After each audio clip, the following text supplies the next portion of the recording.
Podría ser que traer hijos al mundo sea el acto más egoísta que jamás realicemos.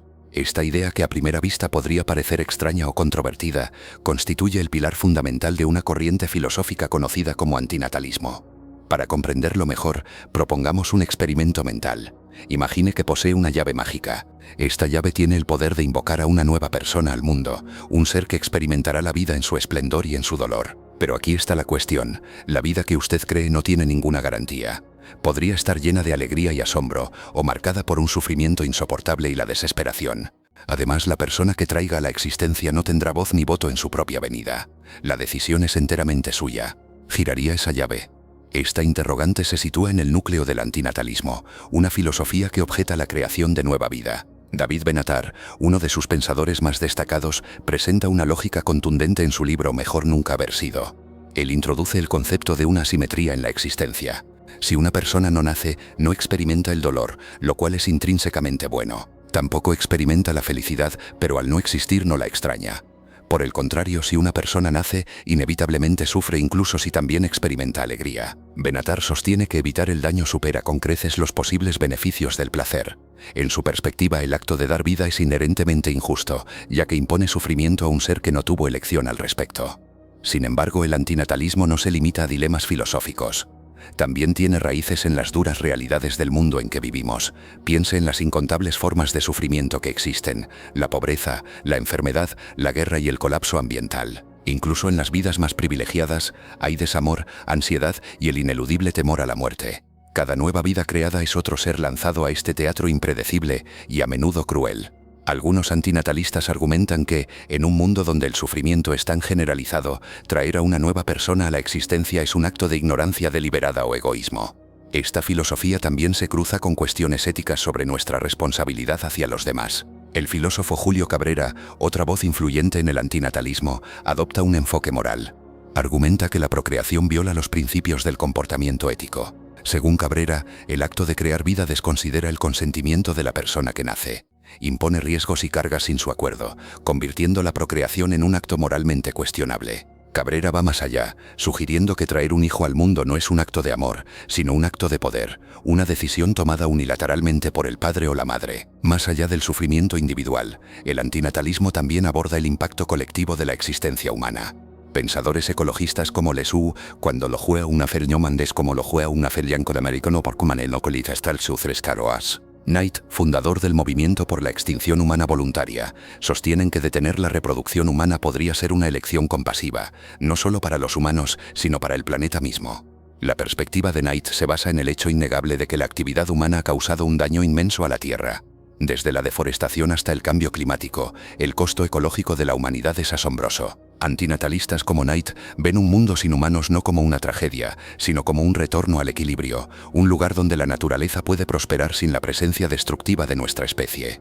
Pero ¿qué hay de las alegrías de la vida, la risa de los niños, el calor del amor, la emoción del descubrimiento? ¿Acaso estas no hacen que la existencia valga la pena? Los antinatalistas replicarían que estas alegrías son efímeras y a menudo se ven superadas por el ineludible dolor que la vida conlleva. Por cada momento de felicidad existe la sombra de la pérdida, el peso de la incertidumbre y la inevitabilidad del sufrimiento.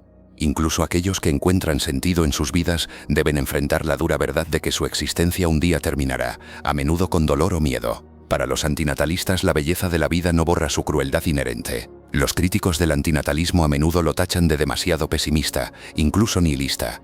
Sin embargo, muchos antinatalistas discreparían. Argumentan que su filosofía no se trata de odiar la vida o desesperar de la existencia, sino de compasión. Se trata de reconocer la inmensa carga que es la vida y elegir no imponerla a otro ser. En este sentido, el antinatalismo no es un rechazo a la humanidad, sino un profundo acto de empatía. Volvamos a esa llave mágica. ¿La usaría conociendo los riesgos? ¿Invitaría a alguien a un mundo donde el sufrimiento es cierto, incluso si la felicidad es posible? ¿O elegiría dejar la llave intacta, evitándoles el dolor y la incertidumbre de la existencia? El antinatalismo no exige una respuesta, solo nos pide que consideremos la pregunta. Y al hacerlo, desafía una de las suposiciones más fundamentales de la vida humana, que crear nueva vida es siempre algo bueno. Efilismo. La vida es un error. No solo la vida humana, sino toda la vida, el depredador cazando a su presa, el insecto devorado por una bestia más grande, el ciclo interminable de nacimiento, sufrimiento y muerte. El efilismo, una filosofía radical, no solo cuestiona la existencia humana, interroga la propia estructura de la vida. Nos invita a considerar una idea inquietante. ¿Y si el acto más bondadoso y ético no fuera sostener la vida sino ponerle fin? Imagine una fábrica que ha estado funcionando durante miles de millones de años. Produce seres vivos sin cesar, cada uno programado para luchar por la supervivencia, experimentar sufrimiento e inevitablemente morir. Esta fábrica no está guiada por la inteligencia o un propósito, funciona ciegamente. Su único objetivo es la replicación del ADN. Este es el proceso de la evolución, el motor de la vida. Los efilistas argumentan que esta máquina está fundamentalmente averiada y peor aún es cruel. La vida, afirman, es un sistema sin sentido que perpetúa el sufrimiento sin una razón superior. Para entender esto, observemos la naturaleza. Imagine un león persiguiendo a una cebra. Para sobrevivir, el león debe matar y comer a la cebra. La cebra, desesperada por vivir, huye aterrorizada. Pero ninguno de los animales eligió este juego. El león caza por hambre y la cebra corre por miedo. El sufrimiento de uno es la supervivencia del otro.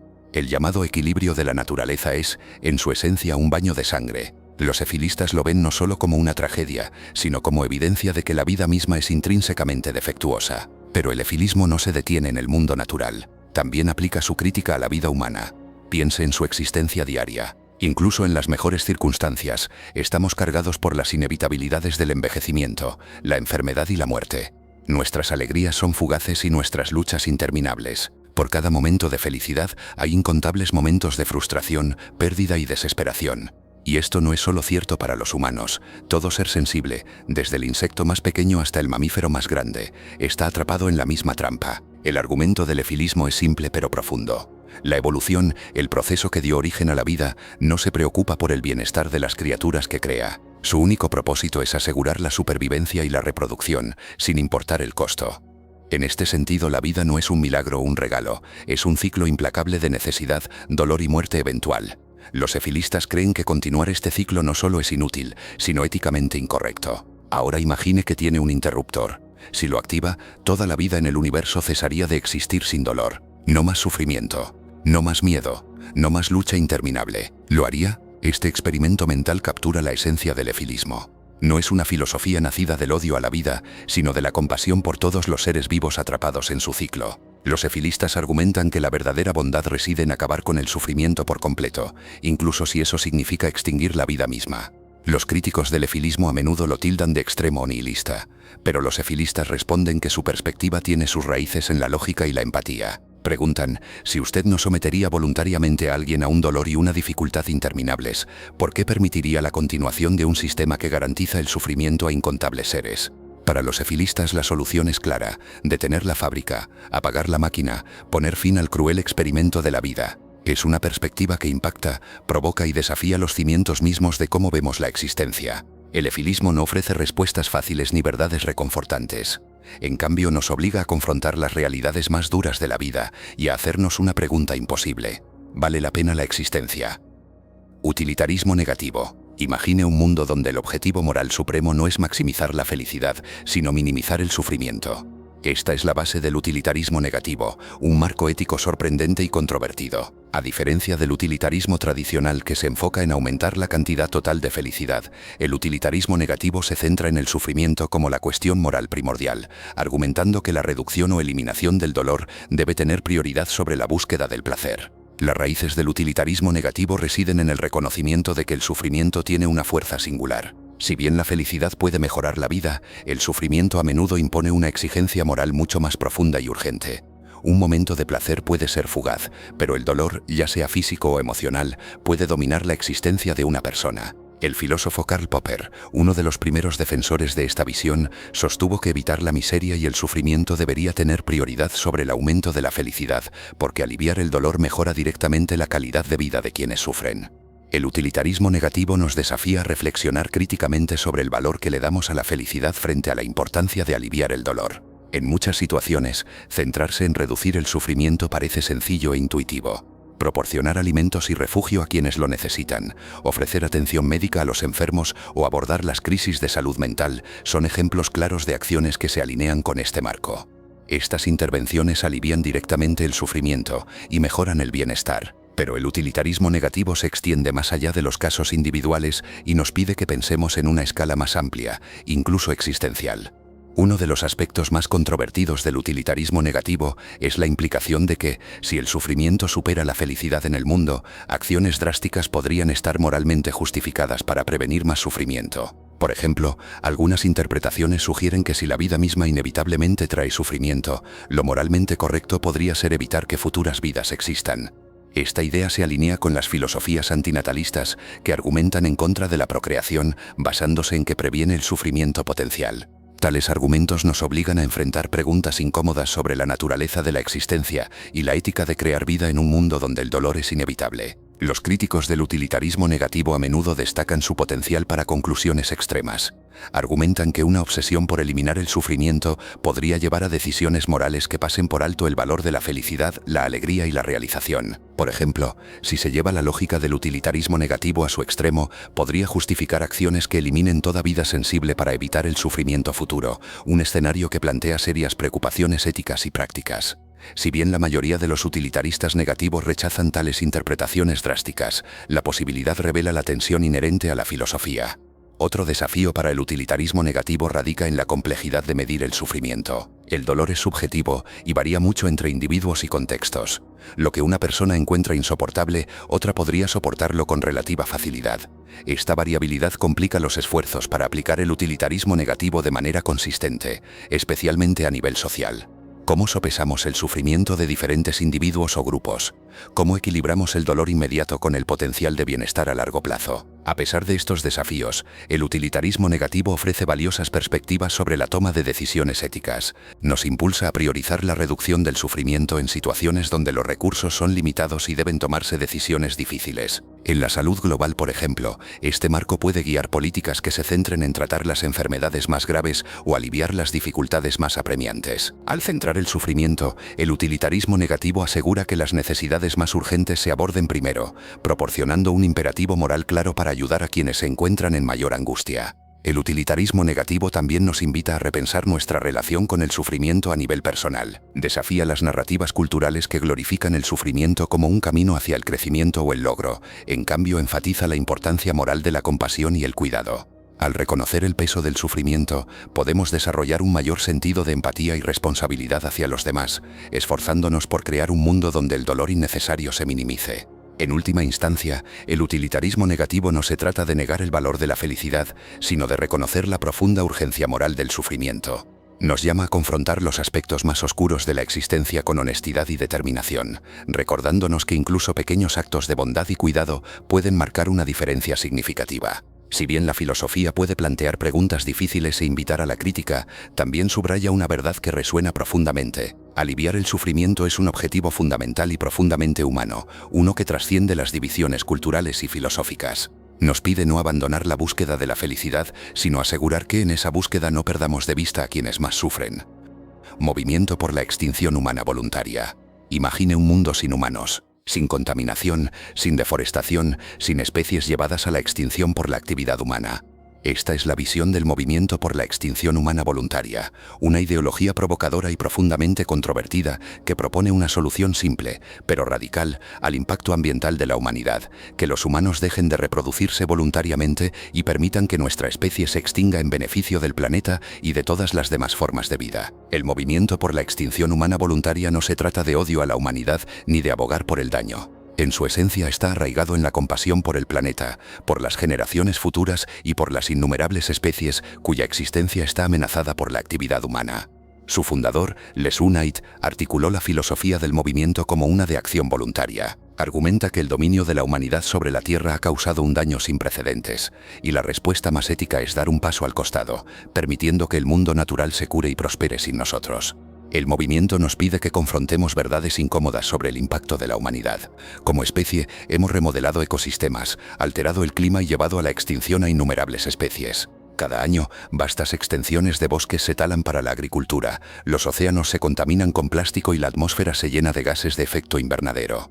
El movimiento por la extinción humana voluntaria sugiere que estos problemas no son solo subproductos de la mala gestión o la ineficiencia, sino inherentes a la existencia de una especie tan dominante y que consume tantos recursos como la humanidad. Los partidarios del movimiento argumentan que incluso las prácticas humanas más sostenibles tienen un costo para otras formas de vida. Si bien los esfuerzos para reducir nuestra huella a través de energías renovables, conservación y agricultura sostenible son vitales, sostienen que estas medidas son insuficientes para abordar el problema más profundo, la escala y el consumo de la humanidad. Para ellos, la extinción voluntaria no es una declaración de desesperación, sino un acto de altruismo, una forma de priorizar las necesidades del planeta sobre la perpetuación de una sola especie. Los críticos del movimiento por la extinción humana voluntaria plantean varias objeciones. Una de las más comunes es que descarta la capacidad de la humanidad para el cambio positivo. Los humanos, después de todo, no solo son destructivos, sino también creativos y compasivos. Hemos desarrollado tecnologías que pueden restaurar ecosistemas dañados, descubierto formas de mitigar el cambio climático y abogado por los derechos de otras especies. Los críticos argumentan que, en lugar de desaparecer, la humanidad debería centrarse en convertirse en mejores administradores de la Tierra, buscando formas de coexistir armoniosamente con otras formas de vida. Otra crítica es la cuestión filosófica de si la extinción es intrínsecamente mejor para el planeta. Sin humanos, el mundo natural indudablemente se recuperaría, pero el ciclo de la vida seguiría implicando sufrimiento. La depredación, las enfermedades y la competencia son aspectos fundamentales de los ecosistemas. La ausencia de humanos podría aliviar ciertas presiones, pero no eliminaría el dolor y la lucha del mundo natural. El movimiento también suscita preguntas éticas sobre cómo la humanidad se valora a sí misma. ¿Es posible promover la extinción voluntaria sin disminuir el valor inherente de la vida humana? Los partidarios del movimiento creen que sí, enfatizando que su filosofía no se trata de misantropía o autoodio, sino de reconocer la posición única de responsabilidad de la humanidad. Al elegir no reproducirnos, argumentan, reconocemos el poder que tenemos sobre el planeta y tomamos una decisión consciente para reducir el daño. El movimiento por la extinción humana voluntaria nos obliga a pensar profundamente sobre la naturaleza del progreso y nuestro lugar en el mundo. Desafía la suposición de que el crecimiento, ya sea económico, tecnológico o basado en la población, es inherentemente bueno. En cambio, pregunta si el verdadero progreso podría radicar en la moderación, en dar un paso atrás para permitir que otras formas de vida prosperen. Esta perspectiva cambia el enfoque de las narrativas antropocéntricas de logro a una visión más amplia del planeta como un hogar compartido.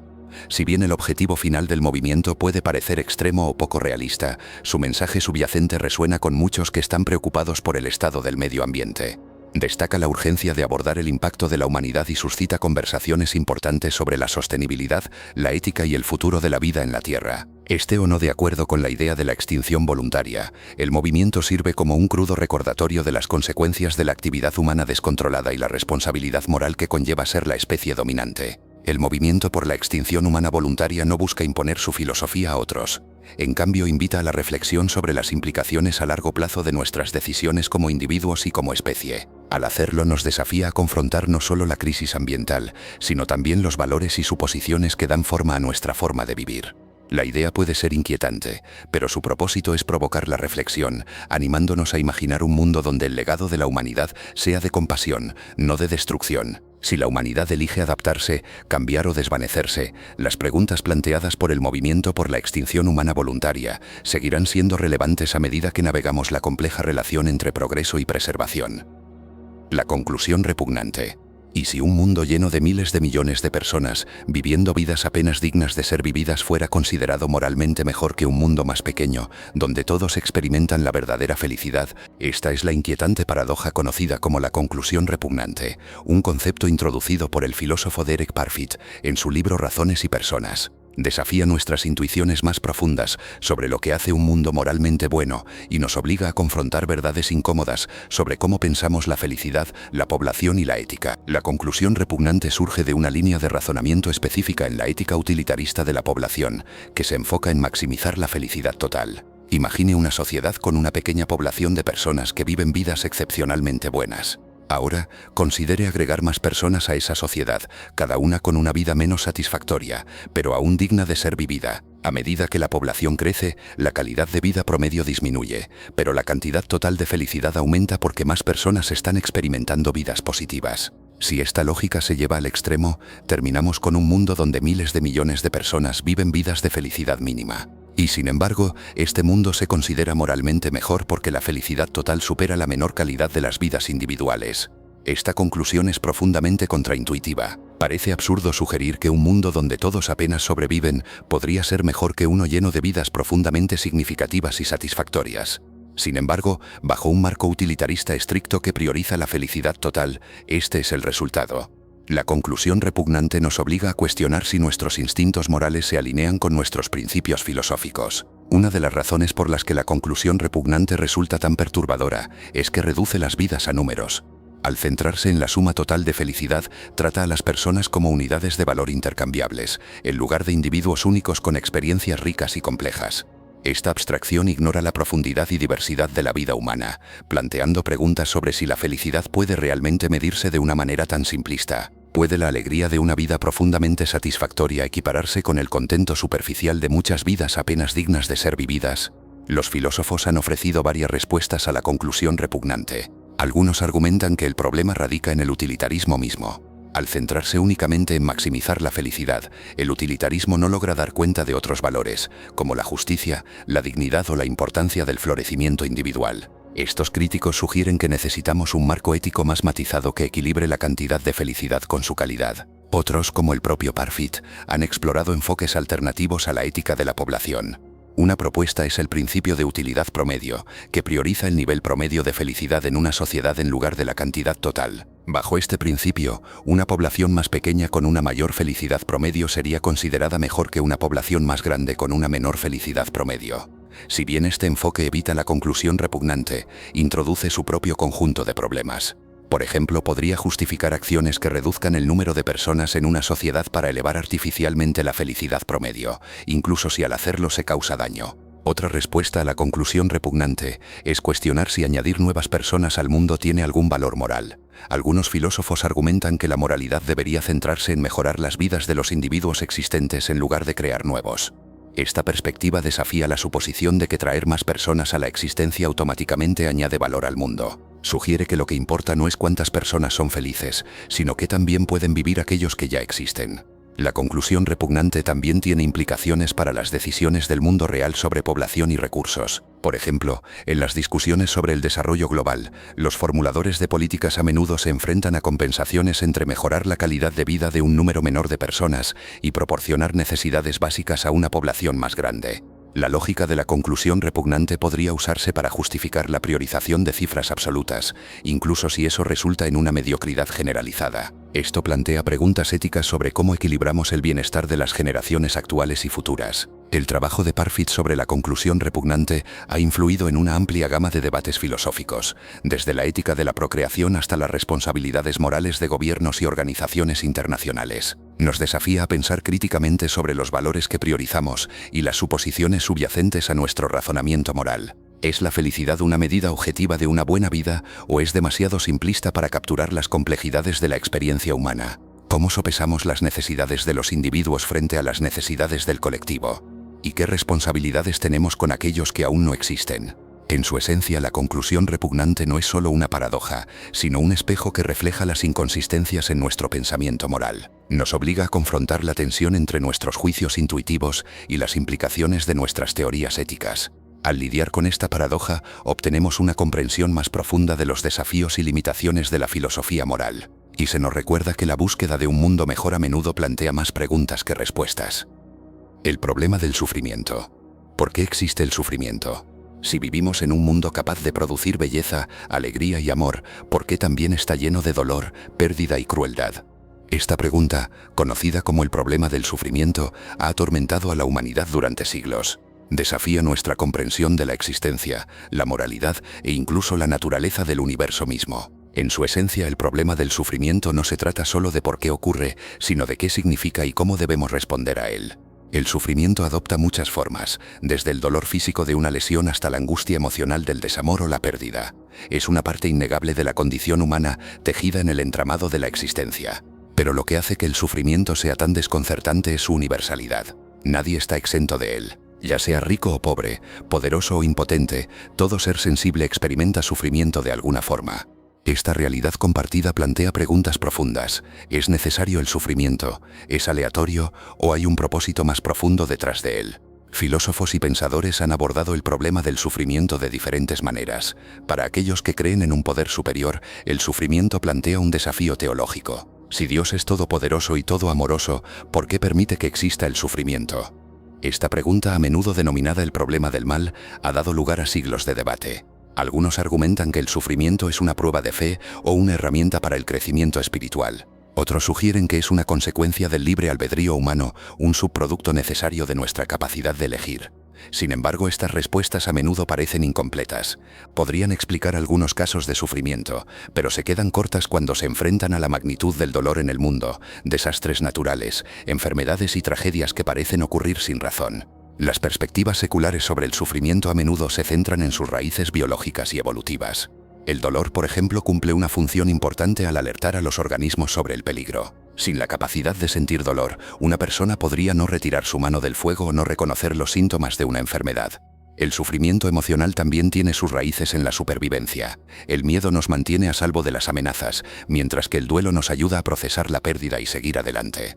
Desde esta perspectiva, el sufrimiento no es un castigo cósmico o un fracaso moral, sino una parte necesaria del diseño de la vida. Sin embargo, comprender el propósito del sufrimiento no lo hace más fácil de soportar. Todavía nos deja preguntándonos por qué la vida debe construirse sobre una base tan frágil. Filósofos existencialistas como Friedrich Nietzsche y Jean-Paul Sartre vieron el sufrimiento como una parte inevitable de la vida, una que nos desafía a encontrar sentido en un universo indiferente. Nietzsche dijo célebremente: vivir es sufrir, sobrevivir es encontrar algún sentido en el sufrimiento. Para él, el sufrimiento no era algo a evitar, sino algo a abrazar y superar, un crisol a través del cual forjamos fuerza y propósito. Sartre, por otro lado, vio el sufrimiento como una consecuencia de la libertad humana. Nuestra capacidad de tomar decisiones, de esperar y soñar, nos expone inevitablemente a la decepción y la desesperación. En esta visión, el sufrimiento es inseparable de la experiencia humana, es el precio que pagamos por la riqueza de la vida. Otro enfoque al problema del sufrimiento proviene de la filosofía budista, que lo sitúa en el centro de sus enseñanzas. Buda identificó el sufrimiento, o dukkha, como la primera de las 4 nobles verdades. Según el budismo, el sufrimiento surge del deseo y el apego, de nuestros anhelos de placer, permanencia y control.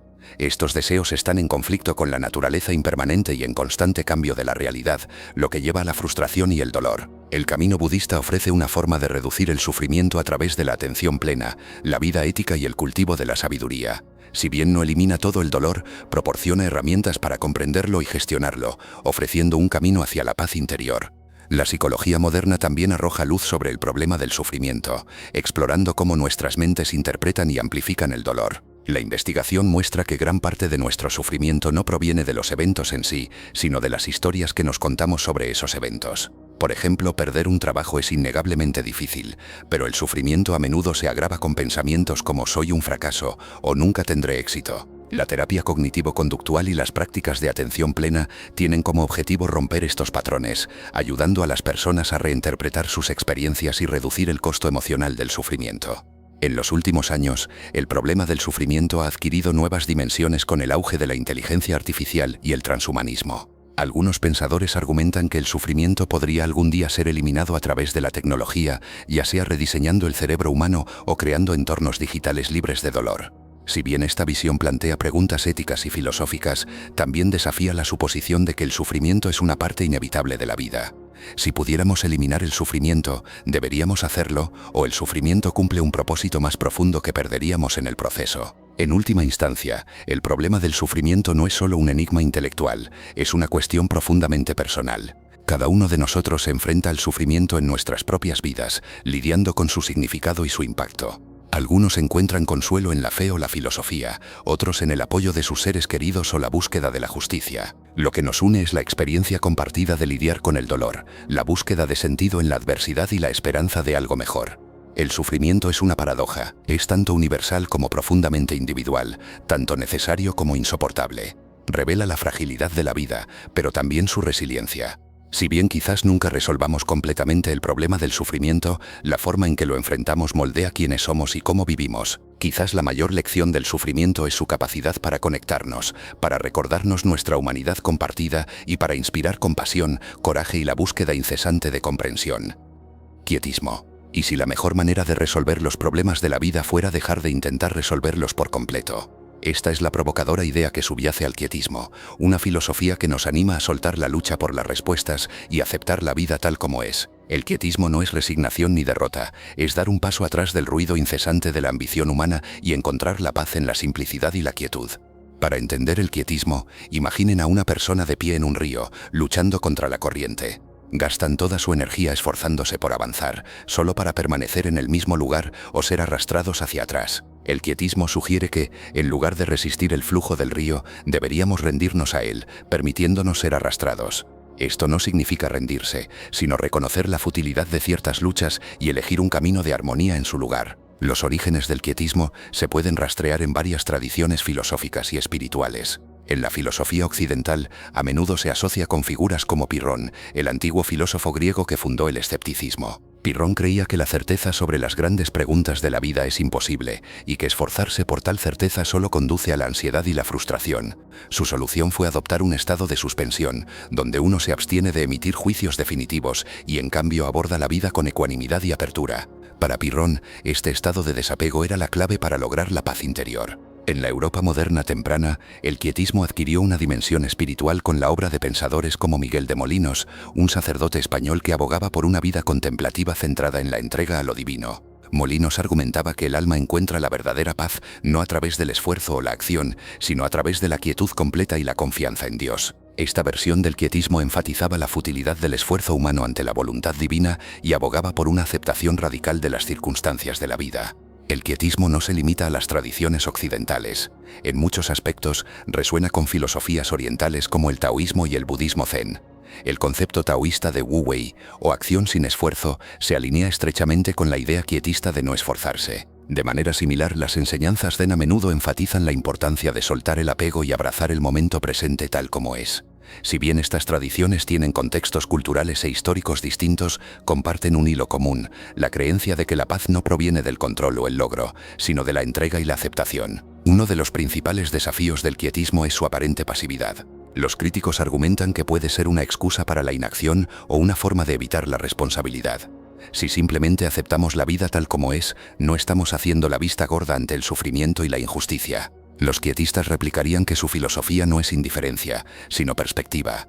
Sugieren que gran parte de nuestro sufrimiento no proviene del mundo mismo, sino de nuestros intentos de imponerle nuestra voluntad. Al dar un paso atrás podemos ver las cosas con mayor claridad y actuar con sabiduría y compasión, en lugar de ser impulsados por el ego o la desesperación. En el ámbito de la filosofía, la obra posterior de Ludwig Wittgenstein refleja un enfoque quietista.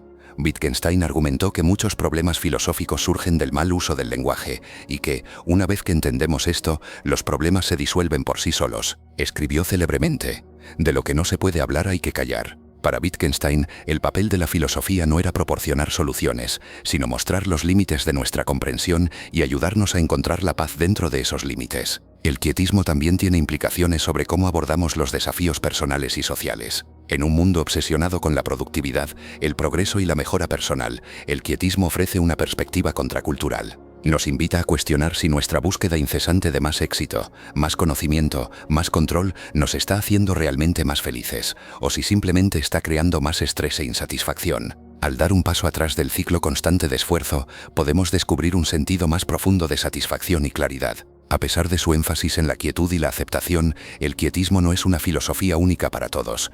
Requiere una cuidadosa reflexión y equilibrio. Para algunos puede ser una forma de navegar las incertidumbres existenciales de la vida. Para otros puede servir como un recordatorio para desacelerar y concentrarse en lo que realmente importa. En cualquier caso, el quietismo nos desafía a repensar nuestra relación con la acción y la inacción, con el control y la entrega. En última instancia, el quietismo es una filosofía de simplicidad. No promete respuestas fáciles ni soluciones rápidas. En cambio, ofrece un profundo cambio de perspectiva, una forma de encontrar la paz no cambiando el mundo, sino cambiando cómo nos relacionamos con él. En un mundo ruidoso y caótico, el quietismo nos invita a abrazar el silencio, la quietud y el poder tranquilo de soltar. Nos recuerda que a veces las verdades más profundas no se encuentran en el esfuerzo por más, sino en aprender a contentarnos con menos. Nihilismo existencial. La vida carece de un significado inherente. El universo es indiferente a nuestra existencia, y todo aquello por lo que nos esforzamos, éxito, amor, conocimiento, eventualmente se desvanece en la nada. Esta es la cruda realidad que subyace al nihilismo existencial, una filosofía que despoja las ilusiones reconfortantes y nos insta a enfrentar la existencia tal como es. Para muchos, esta revelación se siente como mirar a un abismo donde el propósito y el valor se desmoronan bajo el peso de la indiferencia. El nihilismo existencial ganó prominencia a través de las obras de pensadores del siglo XIX como Friedrich Nietzsche, Soren Kierkegaard y Fyodor Dostoyevsky. Nietzsche, en particular, vio el colapso de las estructuras religiosas y morales tradicionales como un punto de inflexión profundo para la humanidad. Con la muerte de Dios, la sociedad perdió el marco unificador que dio a la vida coherencia y propósito durante siglos. Sin un plan divino o una autoridad superior, argumentó Nietzsche, la humanidad quedó para navegar un universo vacío, desprovisto de significado o dirección últimos. Esta ausencia de significado inherente no solo se aplica a las grandes preguntas sobre la existencia, impregna los detalles más pequeños de la vida. El trabajo que hacemos, las relaciones que formamos, los objetivos que perseguimos, ninguno de estos tiene un valor intrínseco más allá del que les asignamos. Para el nihilista existencial, esto no es una cuestión de pesimismo o desesperación, es un reflejo de la realidad. El universo opera según sus propias leyes indiferentes, y cualquier significado que encontremos en la vida es puramente una construcción humana. Jean-Paul Sartre, filósofo existencialista a menudo asociado con ideas nihilistas, ofreció una perspectiva única sobre este vacío. Argumentó que la falta de significado inherente en la vida no es un problema a resolver, sino una condición a aceptar. Sartre creía que los seres humanos están condenados a ser libres, lo que significa que, en ausencia de un propósito predeterminado, tenemos la máxima responsabilidad de crear nuestros propios valores y significado. Esta libertad, si bien es estimulante, también es profundamente inquietante. Coloca la carga de definir nuestras vidas directamente sobre nuestros hombros, sin una guía externa a seguir. Para muchos, el nihilismo existencial evoca una sensación de desesperación. Si la vida no tiene un significado objetivo, ¿por qué molestarse en absoluto? Esta pregunta ha atormentado a la humanidad durante siglos, dando lugar a lo que a menudo se llama la crisis existencial, una profunda confrontación con el vacío de la existencia. Pero no todos los que lidian con el nihilismo sucumben a la desesperación. Algunos encuentran una extraña liberación al reconocer la falta de propósito inherente de la vida. Al rechazar los significados impuestos, se sienten libres de vivir auténticamente, sin el peso de las expectativas sociales o la necesidad de ajustarse a estándares arbitrarios. Sin embargo, esta libertad conlleva sus desafíos. Sin un marco universal, ¿cómo determinamos qué es bueno o malo, valioso o inútil?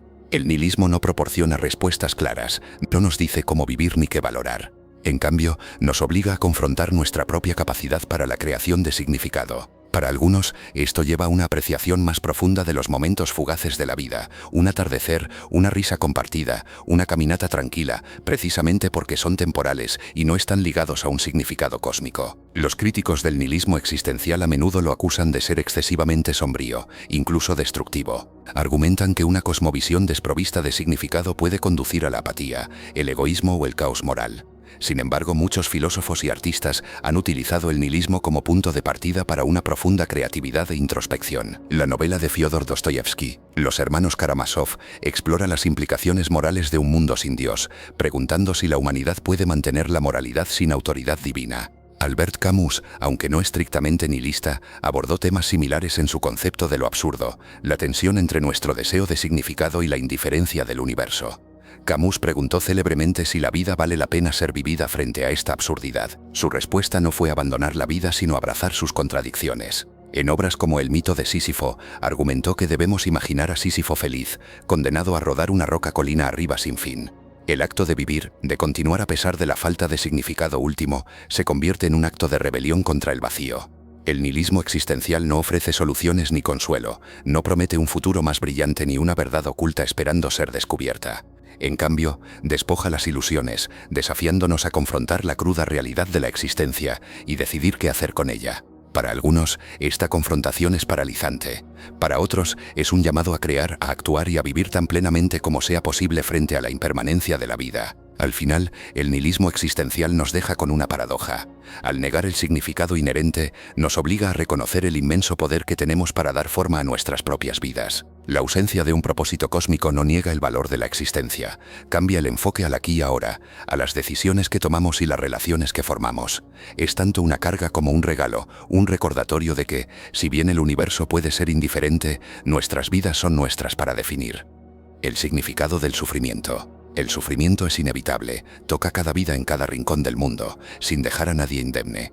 ¿Pero por qué existe? ¿Es simplemente un cruel accidente de la vida o cumple un propósito más profundo?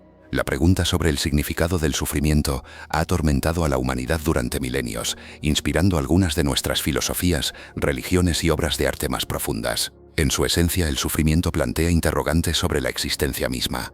¿Por qué los seres vivos deben soportar dolor, pérdida y desesperación?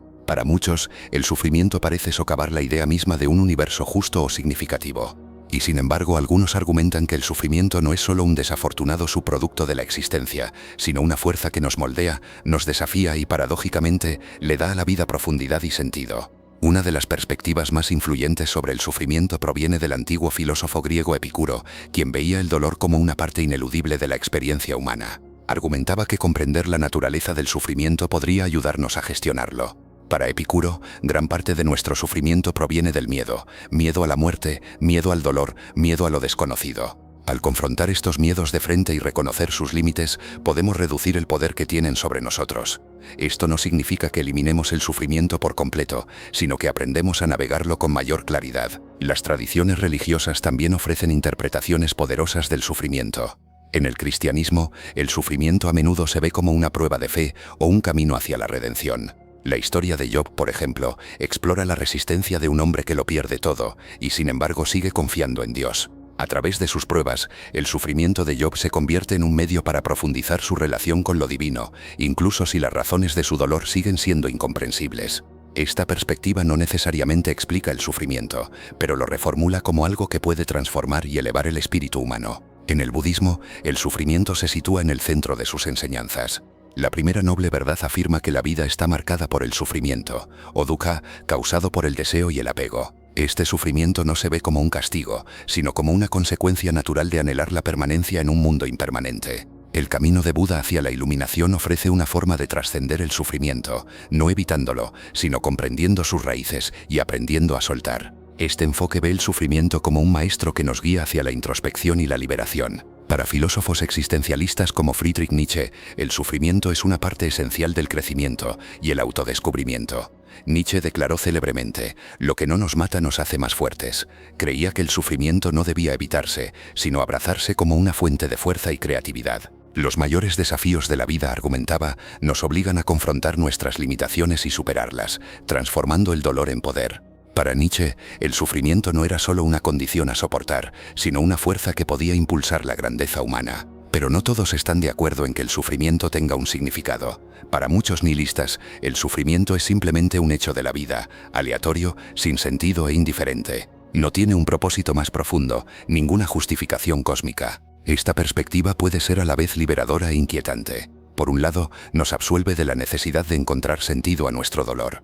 Por otro, nos deja con la abrumadora tarea de enfrentar el sufrimiento sin el consuelo de narrativas más amplias. El nihilismo nos desafía a crear nuestro propio significado en un universo que no ofrece ninguno. La psicología moderna ofrece otra perspectiva, centrándose en cómo los humanos procesan y responden al sufrimiento. Viktor Frankl, un sobreviviente del Holocausto y psiquiatra, escribió extensamente sobre el significado del sufrimiento en su libro El hombre en busca de sentido. Basándose en sus experiencias en campos de concentración, Frankl argumentó que, si bien no siempre podemos controlar el sufrimiento que soportamos, sí podemos elegir cómo respondemos a él. Para Frankl, la capacidad de encontrar sentido incluso en las circunstancias más oscuras es lo que define a la humanidad. Vio el sufrimiento como una oportunidad para elevarnos por encima de nuestras circunstancias y afirmar el valor de la vida. La ciencia también arroja luz sobre la naturaleza del sufrimiento, particularmente su papel en la evolución. El dolor sirve como mecanismo de supervivencia, alertándonos del peligro y ayudándonos a evitar el daño. El sufrimiento emocional, como el duelo o la soledad, fortalece los lazos sociales y promueve la cooperación, que son esenciales para la supervivencia de las especies sociales. Si bien estas explicaciones no ofrecen un significado moral o filosófico, revelan el sufrimiento como una parte integral del diseño de la vida, moldeando la forma en que interactuamos con el mundo y entre nosotros. En el mundo moderno, donde el sufrimiento a menudo se siente abrumador, guerras, pandemias, crisis ambientales, es fácil verlo como una carga insuperable. Sin embargo, algunos argumentan que el sufrimiento puede inspirar actos de compasión y solidaridad. En momentos de dificultad colectiva, las personas a menudo se unen para apoyarse mutuamente, encontrando fuerza y significado en la humanidad compartida. Esto no borra el dolor, pero lo transforma en algo que conecta y eleva. El sufrimiento nos obliga a hacer preguntas difíciles, desafía nuestras suposiciones, pone a prueba nuestra resiliencia y nos obliga a confrontar la fragilidad de la vida. Encontremos o no un significado en él, el sufrimiento sigue siendo uno de los aspectos más profundos y universales de la existencia. Es un espejo que refleja nuestra vulnerabilidad y un crisol en el que se forja nuestro carácter. En última instancia, el significado del sufrimiento es profundamente personal. Para algunos, es una fuente de crecimiento espiritual. Para otros, es un recordatorio de la dura indiferencia de la vida. Y para muchos, es simplemente un hecho innegable de la existencia que debe enfrentarse y soportarse. Lo que une todas estas perspectivas es el reconocimiento de que el sufrimiento, aunque doloroso, es una parte integral de estar vivo. Al comprenderlo, nos acercamos a comprendernos a nosotros mismos y la experiencia compleja, frágil y extraordinaria de la vida. Lo absurdo. La vida exige un significado, pero el universo se niega a proporcionarlo. Este es el corazón de lo absurdo, un concepto explorado por el filósofo francés Albert Camus. Describe el conflicto fundamental entre nuestra necesidad humana de encontrar un propósito y la fría indiferencia del universo. Lo absurdo no es un problema a resolver ni un enigma a desentrañar, es una condición de la existencia con la que debemos aprender a vivir. Camus creía que al confrontar lo absurdo directamente, podríamos encontrar una forma única de libertad y alegría. Lo absurdo surge de nuestra incesante búsqueda de respuestas. Como humanos, anhelamos explicaciones de por qué existimos, por qué sufrimos y qué significa todo. Recurrimos a la religión, la filosofía, la ciencia y el arte para satisfacer esta hambre. Pero por mucho que busquemos, el universo permanece en silencio. No ofrece respuestas últimas, ningún propósito grandioso y ningún diseño reconfortante. Este silencio puede sentirse como una traición, como si el universo estuviera ocultando algo a lo que tenemos derecho.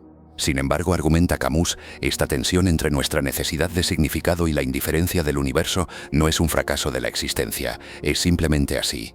Lo absurdo no es solo una idea teórica, es algo que encontramos en la vida cotidiana. Imagine trabajar incansablemente para lograr un objetivo, solo para darse cuenta de que no le brinda la satisfacción que esperaba.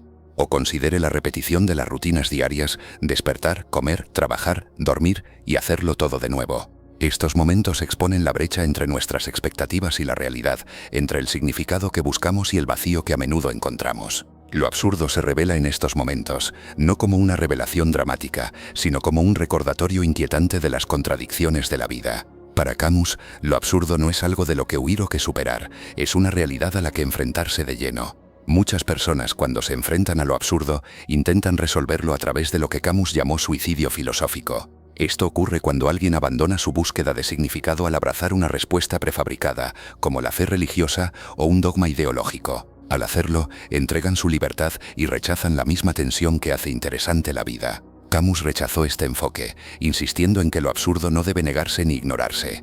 Lo absurdo también plantea la cuestión de si la vida vale la pena ser vivida. Si no hay un propósito último, ¿para qué molestarse en existir? Camus llamó a esta la única pregunta filosófica seria. Su respuesta no fue la resignación o la desesperación, sino el desafío.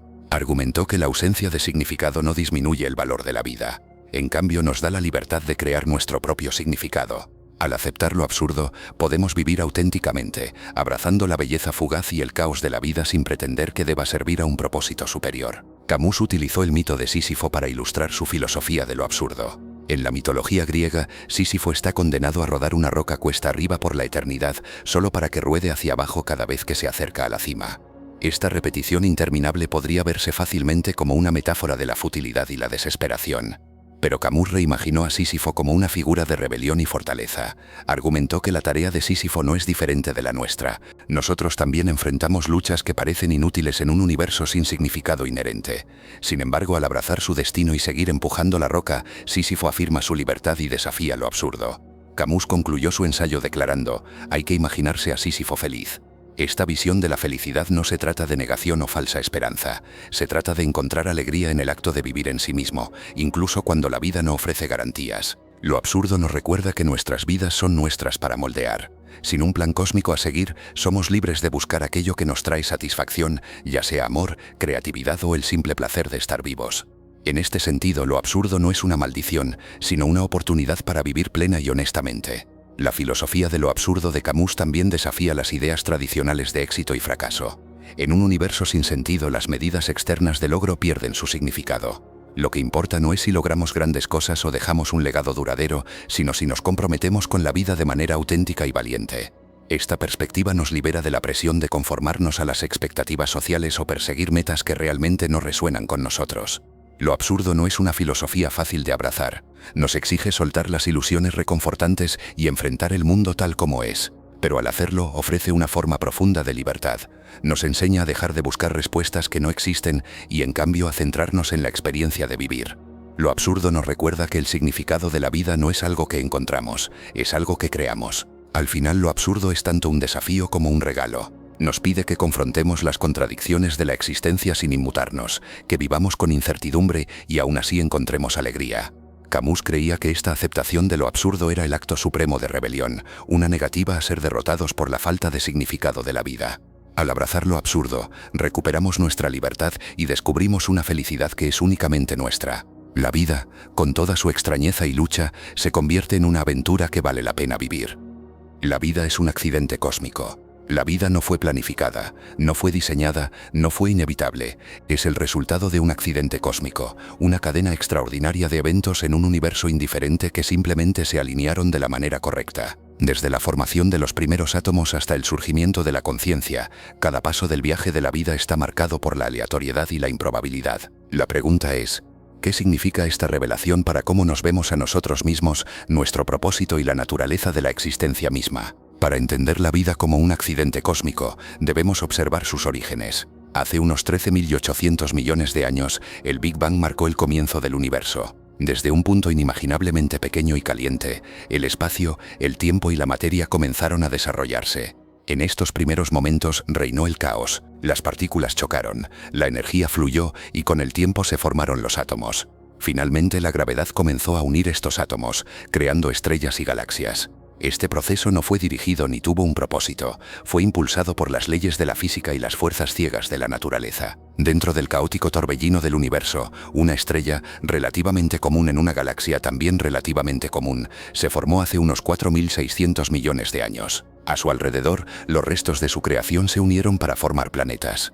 En uno de estos planetas, la Tierra, se dieron una serie de condiciones únicas, una órbita estable, una atmósfera protectora y un rango de temperatura que permitía la existencia de agua líquida. Una vez más, no hubo ninguna intención detrás de esto. Fue una convergencia de azar y física, una lotería cósmica que la Tierra tuvo la suerte de ganar. La vida comenzó en los océanos, probablemente como moléculas orgánicas simples que se formaron e interactuaron bajo condiciones específicas. Estas moléculas eventualmente dieron lugar a estructuras autorreplicantes, las primeras formas primitivas de vida. A partir de ahí la evolución tomó el control, un proceso que en sí mismo se basa en la aleatoriedad. Las mutaciones ocurren por casualidad y solo aquellas que ofrecen alguna ventaja de supervivencia persisten. A lo largo de miles de millones de años, este proceso condujo a la increíble diversidad de vida que vemos hoy, incluidos nosotros, seres conscientes capaces de reflexionar sobre nuestra propia existencia.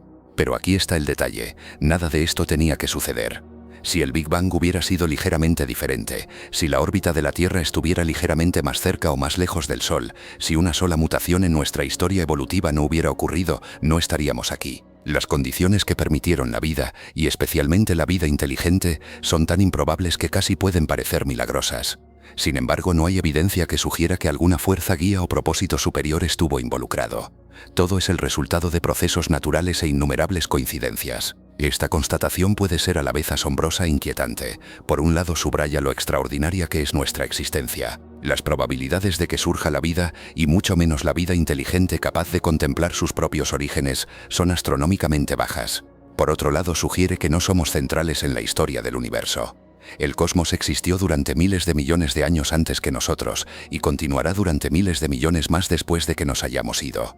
Nuestras vidas, nuestras luchas e incluso nuestras civilizaciones son fugaces en el gran esquema de las cosas. Para algunos, esta perspectiva plantea preguntas sobre el significado. Si la vida es un accidente, ¿significa que no tiene sentido? Si el universo es indiferente a nuestra existencia, ¿hace esto que todo lo que hacemos carezca de sentido? Estas son preguntas profundamente personales, y diferentes pensadores las han abordado de diversas maneras. Para los filósofos existencialistas, la ausencia de significado inherente no es un problema, sino una oportunidad. Argumentan que el significado es algo que creamos, no algo que se nos da. El hecho de que la vida no tenga un propósito predeterminado nos libera para definir el nuestro. Los científicos también encuentran inspiración en la naturaleza accidental de la vida. Lejos de disminuir su valor, la aleatoriedad de la existencia destaca lo notable que es. Carl Sagan, por ejemplo, describió famosamente a los humanos como materia de estrellas, enfatizando que los elementos en nuestros cuerpos fueron forjados en el corazón de estrellas moribundas. Para Sagan, esta conexión con el cosmos era una fuente de asombro y humildad. Nos recordaba que, si bien podemos ser pequeños, también estamos profundamente ligados al universo que nos creó. Ver la vida como un accidente cósmico también nos desafía a repensar nuestra relación con el mundo que nos rodea. Si somos el resultado del azar, también lo es cada otra cosa viva. Esta perspectiva puede fomentar un sentido de parentesco con todas las formas de vida, desde el microbio más diminuto hasta la ballena más grande. Nos recuerda que no estamos separados de la naturaleza, sino que somos parte de ella, una expresión fugaz de los mismos procesos que crearon las estrellas y las galaxias. Al mismo tiempo, esta visión puede hacernos más conscientes de nuestra responsabilidad. La vida en la Tierra es frágil, y su existencia continua depende de las decisiones que tomamos como especie. Comprender cuán improbable y preciosa es la vida puede motivarnos a protegerla, no por un propósito superior, sino porque reconocemos su valor intrínseco. En última instancia, ver la vida como un accidente cósmico nos invita a abrazar la incertidumbre. Nos pide que abandonemos la idea de que el universo nos debe respuestas o garantías.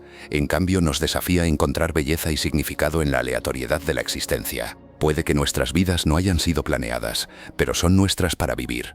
Y en un universo indiferente a nuestra presencia, el propio acto de vivir, de cuidar, de preguntarnos, se convierte en una profunda expresión de lo que significa existir. La cinta de correr hedonista.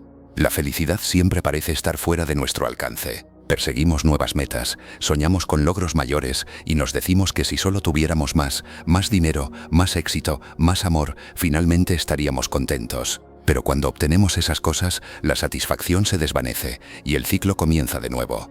Esta búsqueda interminable es lo que los psicólogos llaman la cinta de correr hedonista, un concepto que revela cómo nuestra búsqueda de la felicidad a menudo nos mantiene corriendo en el mismo lugar. La cinta de correr hedonista, o adaptación hedónica, se refiere a nuestra tendencia a regresar rápidamente a un nivel de felicidad de referencia, sin importar lo que suceda en nuestras vidas.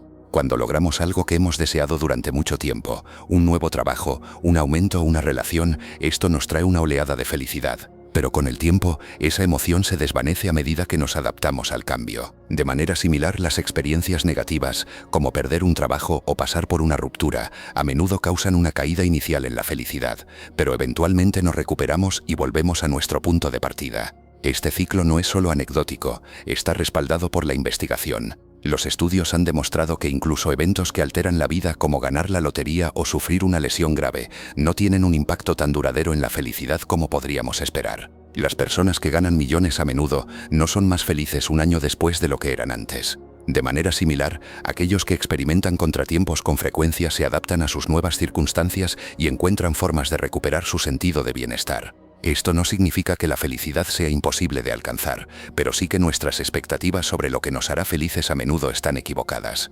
Imaginamos que los cambios externos, riqueza, estatus, posesiones, transformarán nuestras vidas.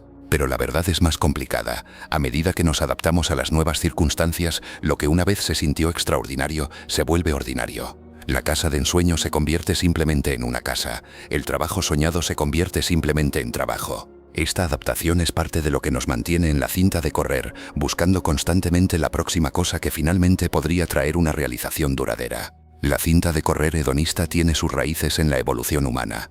Nuestros antepasados vivían en entornos donde la supervivencia dependía del esfuerzo continuo. Permanecer vivos requería buscar constantemente comida, refugio y seguridad, y aquellos que se volvían complacientes tenían menos probabilidades de transmitir sus genes. Este impulso de querer más nos sirvió bien en el pasado, pero en la sociedad moderna a menudo nos deja insatisfechos. No importa cuánto logremos o adquiramos, nunca parece ser suficiente. Comprender la cinta de correr hedonista puede ayudarnos a liberarnos de su agarre. Una idea importante es que la riqueza material y el éxito externo tienen rendimientos decrecientes cuando se trata de la felicidad.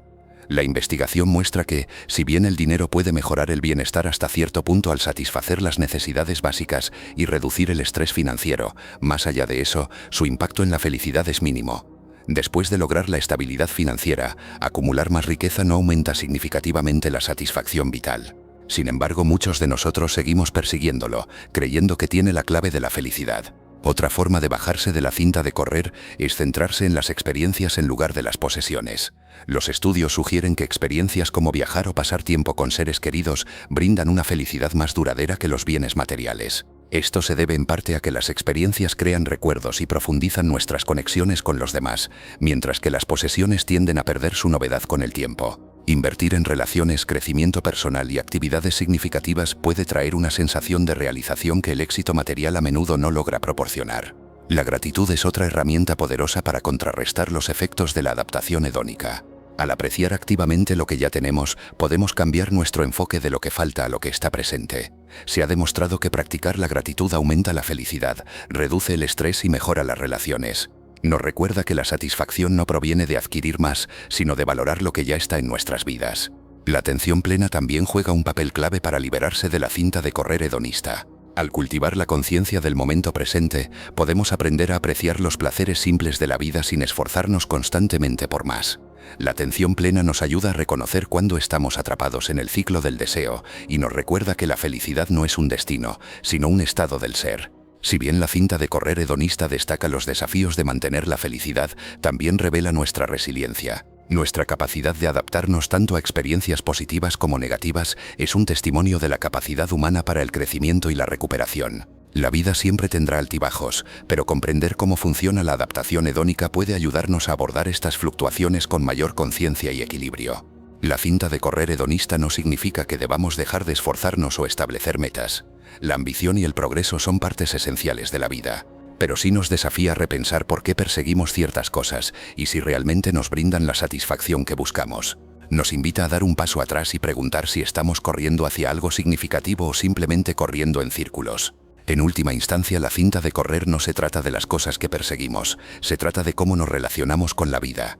Al cambiar nuestro enfoque de los logros externos a la satisfacción interna, podemos comenzar a alejarnos del ciclo interminable de esfuerzo y hacia una sensación de felicidad más profunda y duradera. La cinta de correr puede ser parte de la naturaleza humana, pero con conciencia e intención podemos aprender a caminar a nuestro propio ritmo, saboreando el viaje en lugar de perseguir interminablemente la meta. Pesimismo filosófico. La vida está intrínsecamente llena de lucha, sufrimiento y deseos insatisfechos. Esta visión cruda yace en el centro del pesimismo filosófico, una escuela de pensamiento que desafía el optimismo a menudo asociado con la existencia humana. El pesimismo filosófico no busca deprimir o desanimar, sino confrontar las duras realidades de la vida con honestidad. Nos invita a cuestionar nuestras suposiciones sobre el progreso, la felicidad y el significado de la vida misma. Los cimientos del pesimismo filosófico a menudo se remontan al filósofo alemán Arthur Schopenhauer. Para Schopenhauer, la raíz del sufrimiento humano es la voluntad de vivir, una fuerza ciega e insaciable que impulsa a todos los seres vivos. Esta voluntad se manifiesta como un esfuerzo interminable, donde cada deseo satisfecho lleva a otro, creando un ciclo de frustración y satisfacción fugaz. Schopenhauer creía que este esfuerzo implacable no solo es agotador, sino en última instancia inútil, ya que perpetúa la insatisfacción y el sufrimiento. La visión de Schopenhauer de la vida como inherentemente dolorosa se extiende más allá de las luchas individuales. Argumentaba que el sufrimiento está tejido en el tejido mismo de la existencia, afectando a todos los seres vivos. Los depredadores cazan a sus presas, las enfermedades afligen el cuerpo y la muerte se cierne sobre cada vida.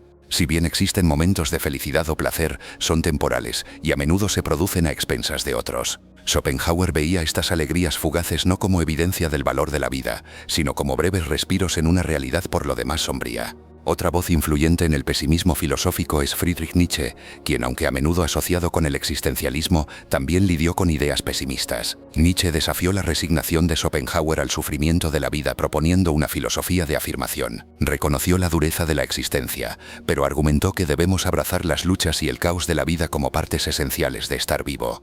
Para Nietzsche, el reconocimiento de las dificultades de la vida no exige desesperación, exige una reevaluación de cómo confrontamos e interpretamos esas dificultades. El pesimismo filosófico también encuentra resonancia en las obras del filósofo rumano Émile Cioran, quien adoptó un enfoque profundamente personal del tema del sufrimiento. Los escritos de Cioran están llenos de reflexiones sobre lo absurdo de la existencia, la inevitabilidad de la muerte y la fragilidad de las aspiraciones humanas. Describió la vida como una lucha continua contra la desesperación, donde los momentos de claridad a menudo revelan el vacío bajo nuestras búsquedas. Para Cioran, el pesimismo no era una filosofía que resolver, sino una lente a través de la cual ver la vida con mayor claridad. Uno de los aspectos más convincentes del pesimismo filosófico es su crítica al progreso. Mientras muchas personas creen en la idea de una mejora continua, ya sea a través de la tecnología, la sociedad o el crecimiento personal, los pesimistas filosóficos desafían esta narrativa.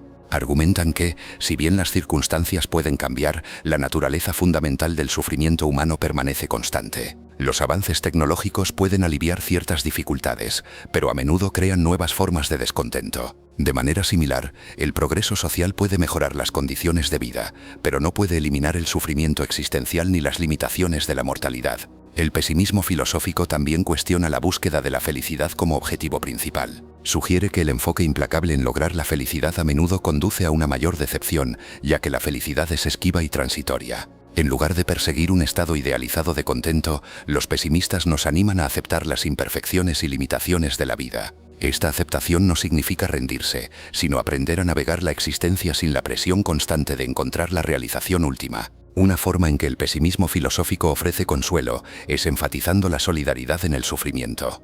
Al reconocer que el dolor y la lucha son experiencias universales, el pesimismo fomenta un sentido de conexión y compasión. Si el sufrimiento es una parte inevitable de la vida, entonces nuestra vulnerabilidad compartida puede ser una fuente de empatía y comprensión. Esta perspectiva nos anima a cuidarnos unos a otros, no porque la vida sea perfecta, sino porque todos estamos navegando sus desafíos juntos. El pesimismo filosófico también proporciona un contrapeso a las visiones de la vida excesivamente simplistas o idealistas. En un mundo que a menudo glorifica la positividad y el éxito, el pesimismo sirve como un recordatorio de que la lucha es una parte natural y válida de la existencia. Nos permite abordar la vida con un sentido de realismo, reconociendo sus dificultades sin ser consumidos por ellas. De esta manera el pesimismo puede ser una fuerza de arraigo, ayudándonos a mantener la perspectiva ante la adversidad. Los críticos del pesimismo filosófico a menudo lo acusan de ser derrotista o excesivamente negativo. Argumentan que centrarse en las luchas de la vida corre el riesgo de ignorar su belleza, alegría y potencial. Sin embargo, muchos pesimistas discreparían de esta caracterización. No niegan que la belleza y la alegría existan, simplemente se niegan a ignorar el sufrimiento que las acompaña. Para los pesimistas, reconocer el espectro completo de la experiencia humana, incluidos sus aspectos más oscuros, es esencial para comprender y apreciar la vida. El pesimismo filosófico no proporciona respuestas fáciles ni ilusiones reconfortantes. No promete un futuro mejor ni un propósito oculto detrás de las luchas de la vida. En cambio, nos desafía a confrontar la existencia tal como es, sin edulcorantes ni evasiones. Esta confrontación, aunque difícil, también puede ser liberadora. Al soltar las expectativas poco realistas, podemos comprometernos con la vida en sus propios términos, encontrando significado en el acto de vivir en sí mismo. En última instancia, el pesimismo filosófico no es una filosofía de la desesperación, sino de la honestidad. Nos pide que miremos la vida sin pestañear, que reconozcamos sus dificultades sin apartarnos. Al hacerlo, ofrece una comprensión más profunda de lo que significa ser humano, una mezcla de dolor, alegría, esperanza y duda, todo unido en la experiencia compleja e implacable de la existencia. Ecofilosofía. La humanidad ha construido un mundo que a menudo olvida sus raíces. Las ciudades crecen, se extraen recursos y los ecosistemas se reconfiguran, todo para satisfacer las necesidades humanas. ¿Pero a qué costo? La ecofilosofía y la ecología profunda desafían esta forma de pensar, instándonos a reconsiderar nuestra relación con el mundo natural. Confrontan la suposición de que los humanos son el centro de la existencia, colocando a todas las formas de vida y ecosistemas en igualdad de condiciones. La ecofilosofía es un campo amplio, que explora las dimensiones éticas, espirituales y filosóficas del medio ambiente. No se trata solo de preservar la naturaleza, se trata de repensar cómo percibimos e interactuamos con el mundo que nos rodea. Desafía la mentalidad antropocéntrica, la creencia de que los humanos son superiores a otras formas de vida y que la naturaleza existe únicamente para nuestro uso. En cambio, la ecofilosofía propone una visión holística de la vida, donde los humanos son vistos como una parte de una vasta red interconectada. Uno de los movimientos más influyentes dentro de la ecofilosofía es la ecología profunda, un término acuñado por el filósofo noruego Arne Næss en la década de 1970. La ecología profunda va más allá de las preocupaciones superficiales del ambientalismo tradicional, como la contaminación y la gestión de recursos. Si bien estos problemas son importantes, la ecología profunda argumenta que tratan los síntomas en lugar de abordar la causa raíz de la degradación ambiental, la relación defectuosa de la humanidad con la naturaleza. La ecología profunda nos pide que cambiemos de una visión utilitaria superficial del medio ambiente a una comprensión más profunda del valor intrínseco de todos los seres vivos. Bajo este marco, un árbol no es valioso porque proporciona madera o absorbe dióxido de carbono, es valioso simplemente porque existe. Esta perspectiva desafía la mentalidad explotadora que ha impulsado gran parte del progreso humano, invitándonos a ver el mundo natural como una comunidad a la que pertenecemos, en lugar de un recurso para ser utilizado. En el corazón de la ecología profunda se encuentra el principio de igualdad biocéntrica, la idea de que todos los seres vivos tienen el mismo derecho a vivir y prosperar. Esto no significa que los humanos deban abandonar sus necesidades o deseos, pero sí exige una reevaluación radical de nuestras prioridades. Nos pide que consideremos el impacto de nuestras acciones en toda la red de la vida, no solo en nosotros mismos. Al reconocer la interconexión de todos los seres, la ecología profunda busca fomentar un sentido de humildad y responsabilidad. Las implicaciones de la ecología profunda son profundas. Desafía los sistemas económicos que priorizan el crecimiento y el consumo sobre el equilibrio ecológico. Cuestiona las narrativas de excepcionalismo humano que han justificado la destrucción de hábitats y especies, y exige una transformación en cómo abordamos todo, desde la agricultura hasta la producción de energía, enfatizando la sostenibilidad y la coexistencia sobre la explotación. Filósofos y activistas dentro del movimiento de la ecología profunda a menudo destacan las dimensiones espirituales de esta perspectiva. Argumentan que la reconexión con la naturaleza no es solo una necesidad ecológica, sino un camino hacia el bienestar personal y colectivo. Muchas tradiciones indígenas, por ejemplo, han abrazado durante mucho tiempo la idea de que los humanos son parte de un orden natural más grande, con responsabilidades hacia la tierra y sus habitantes. La ecología profunda se inspira en estas cosmovisiones, buscando integrarlas en el pensamiento ambiental moderno. Los críticos de la ecología profunda a veces argumentan que sus principios son demasiado idealistas o impracticables en un mundo impulsado por intereses económicos y políticos.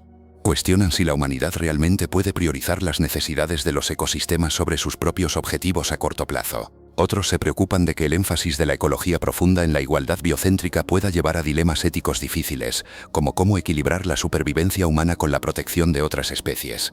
Estas críticas resaltan la tensión entre la visión de la ecología profunda y las realidades de la sociedad humana. A pesar de estos desafíos, la ecología profunda ofrece una lente poderosa a través de la cual ver las crisis ambientales de nuestro tiempo. Nos recuerda que la destrucción de los ecosistemas no es solo un problema ambiental, es un fracaso moral y filosófico. Al tratar la naturaleza como una mercancía, socavamos los mismos sistemas que sostienen la vida. La ecología profunda nos invita a imaginar un futuro diferente, uno donde la humanidad viva en armonía con la Tierra, respetando sus límites y celebrando su diversidad. La ecofilosofía y la ecología profunda también brindan orientación práctica para individuos y comunidades. Fomentan prácticas locales y sostenibles que reducen el daño al medio ambiente.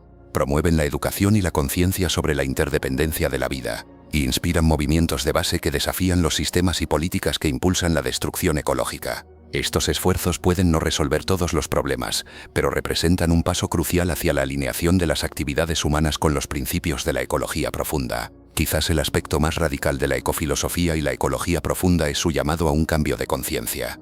Nos piden que dejemos de ver la naturaleza como algo separado de nosotros mismos y, en cambio, reconozcamos que estamos profundamente inmersos en ella.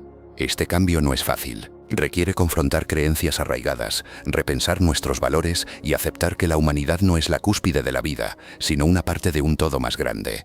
En un mundo que enfrenta el cambio climático, la pérdida de biodiversidad y el agotamiento de los recursos, las ideas de la ecofilosofía y la ecología profunda son más relevantes que nunca. Nos desafían a mirar más allá de las soluciones inmediatas y abordar los problemas más profundos en el corazón de la crisis ambiental. Nos recuerdan que la salud del planeta es inseparable de nuestro propio bienestar y que al cuidar la Tierra, en última instancia nos estamos cuidando a nosotros mismos. La ecofilosofía y la ecología profunda quizás no ofrezcan soluciones rápidas, pero brindan una visión de lo que es posible, un mundo donde la humanidad aprende a vivir dentro de sus límites, respeta los derechos de todos los seres y encuentra sentido no en la dominación, sino en la conexión. Esta visión es tanto un desafío como una invitación, que nos llama a repensar lo que significa ser humano en un mundo que es infinitamente más grande y complejo que nosotros mismos. Soledad existencial. No importa cuán conectados estemos, cuán profundamente amemos o cuán estrechamente nos vinculemos, hay una parte de nosotros que permanece fundamentalmente sola. Esta es la soledad existencial, el profundo y omnipresente sentido de aislamiento que surge no de la ausencia de otros, sino de la naturaleza misma de la existencia. Es el reconocimiento de que como individuos estamos en última instancia aislados en nuestras experiencias internas, llevando el peso de nuestra existencia en solitario. La soledad existencial no se trata de estar físicamente solo, no es lo mismo que el aislamiento social o la sensación temporal de extrañar a alguien. En cambio, tiene sus raíces en la comprensión de que nadie puede comprender o compartir completamente la totalidad del mundo interior de otra persona. No importa cuán bien articulemos nuestros pensamientos o cuán estrechamente nos conectemos con alguien, nuestras experiencias subjetivas siguen siendo únicamente nuestras.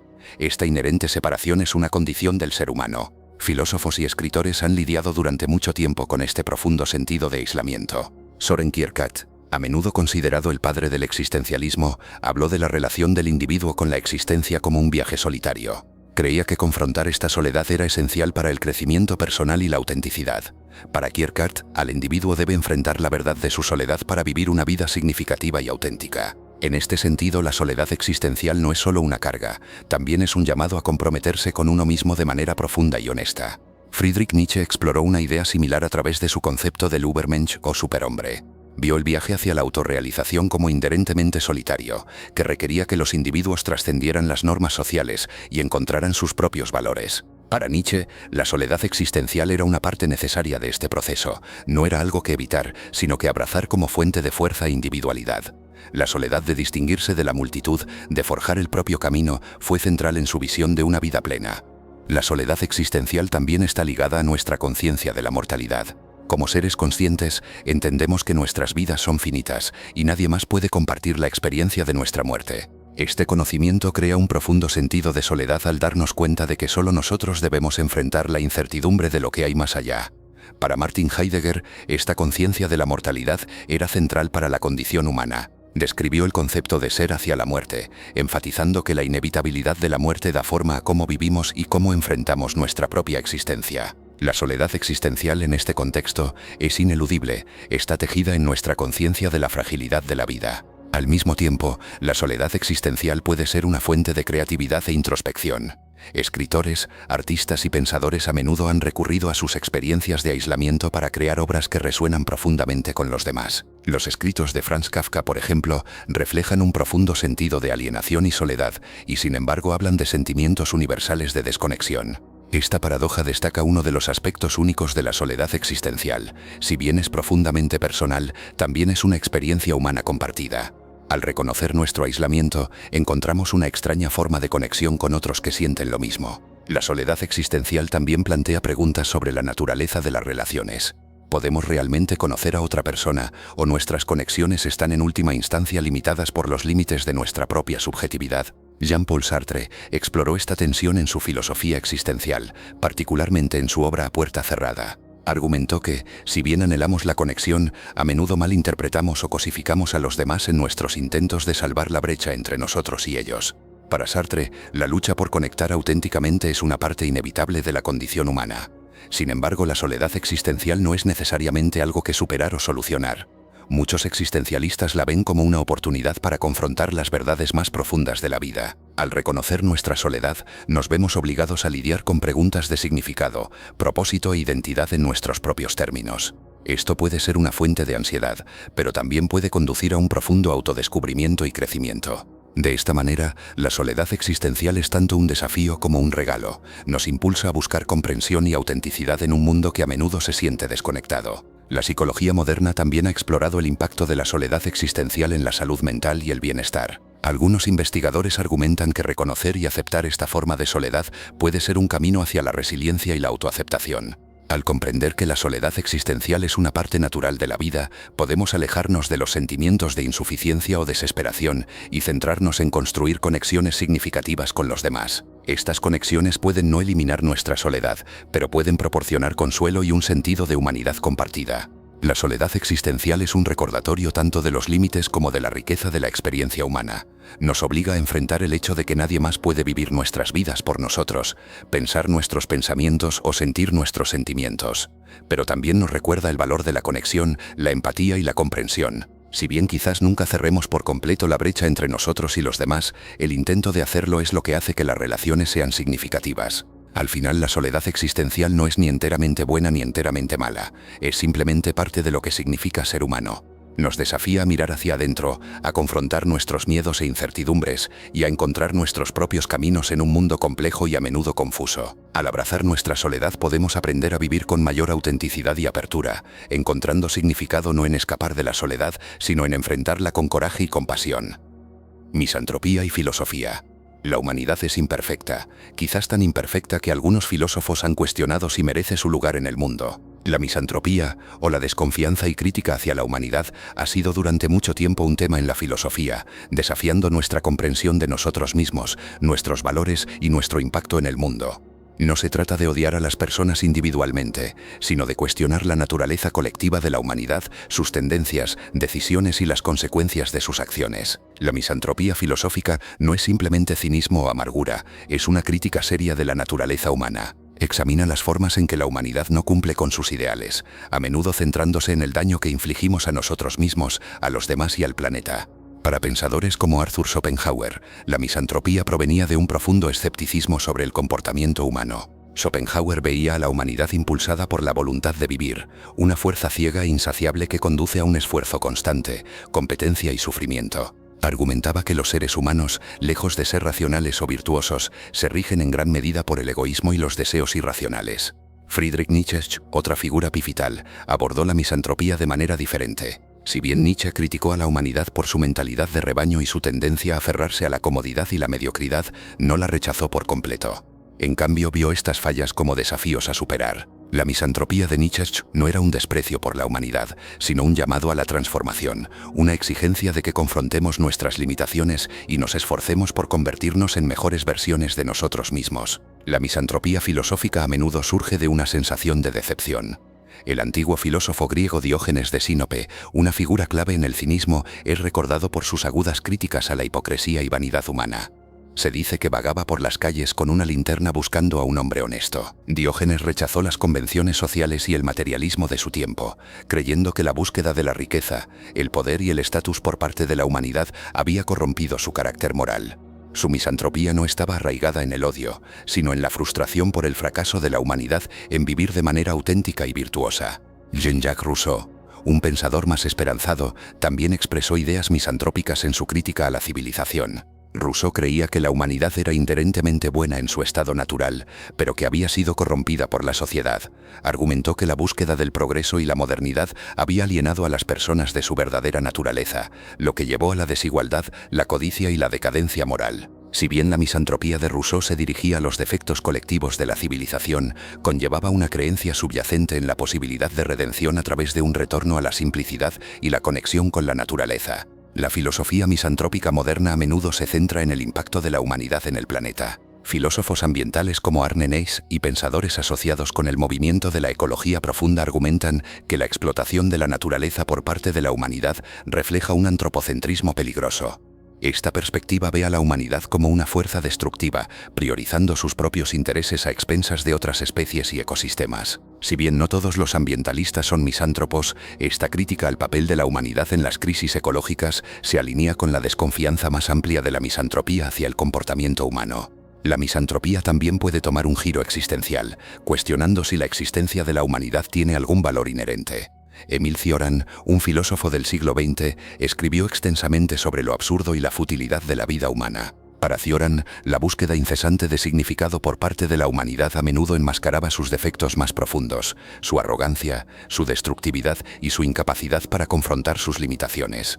Sin embargo, la obra de Cioran también revela un humor sombrío y un reconocimiento de la resiliencia y las contradicciones de la condición humana. Los críticos de la misantropía filosófica a menudo argumentan que es excesivamente dura o desdeñosa del potencial de la humanidad. Human Brasabiantievich señalan los actos de bondad, creatividad y progreso como evidencia de que la humanidad es capaz de grandeza. Si bien la misantropía destaca los fracasos de la humanidad, corre el riesgo de pasar por alto su capacidad de compasión, innovación y resiliencia. Sin embargo, muchos filósofos misántropos replicarían que su crítica no es una condena absoluta, sino un intento de confrontar verdades incómodas.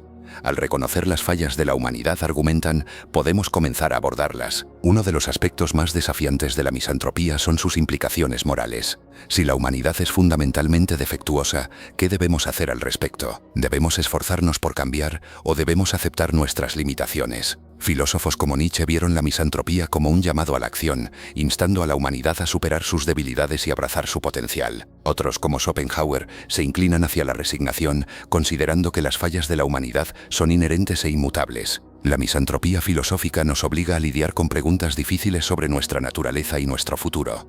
¿Son nuestros defectos un producto de las circunstancias o son inherentes a quienes somos?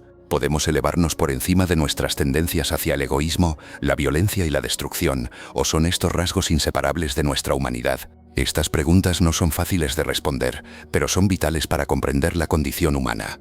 En última instancia, la misantropía y la filosofía no se trata de rechazar a la humanidad, sino de ponerle un espejo. Nos pide que enfrentemos nuestros fracasos, cuestionemos nuestras suposiciones y repensemos lo que significa ser humano.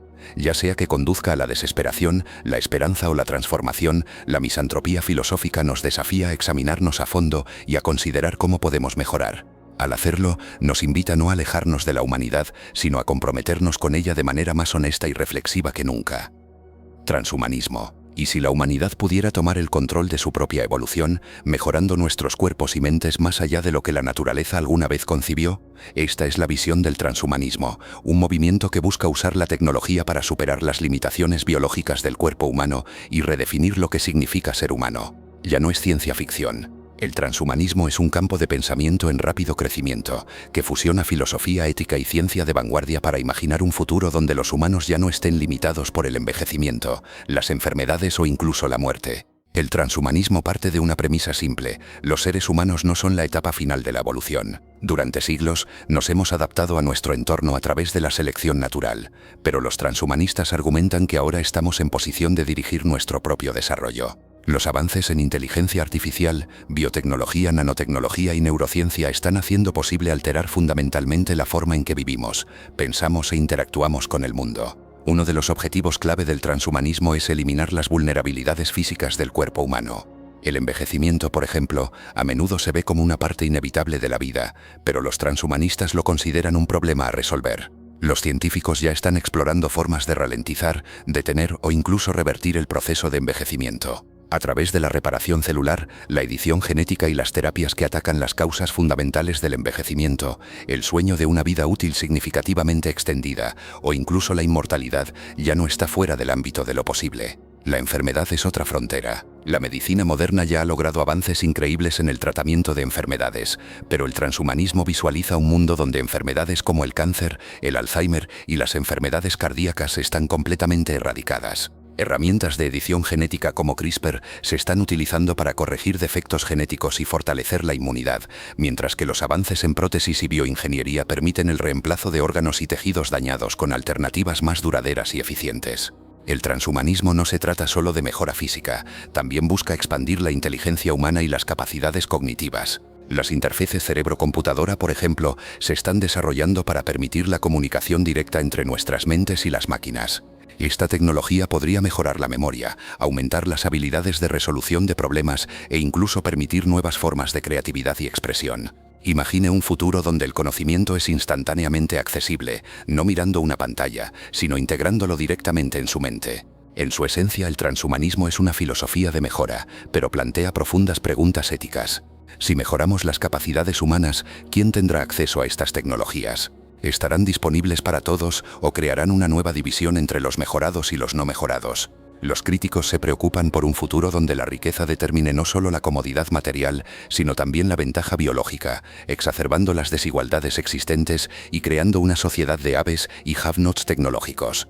Otra preocupación ética es la cuestión de la identidad.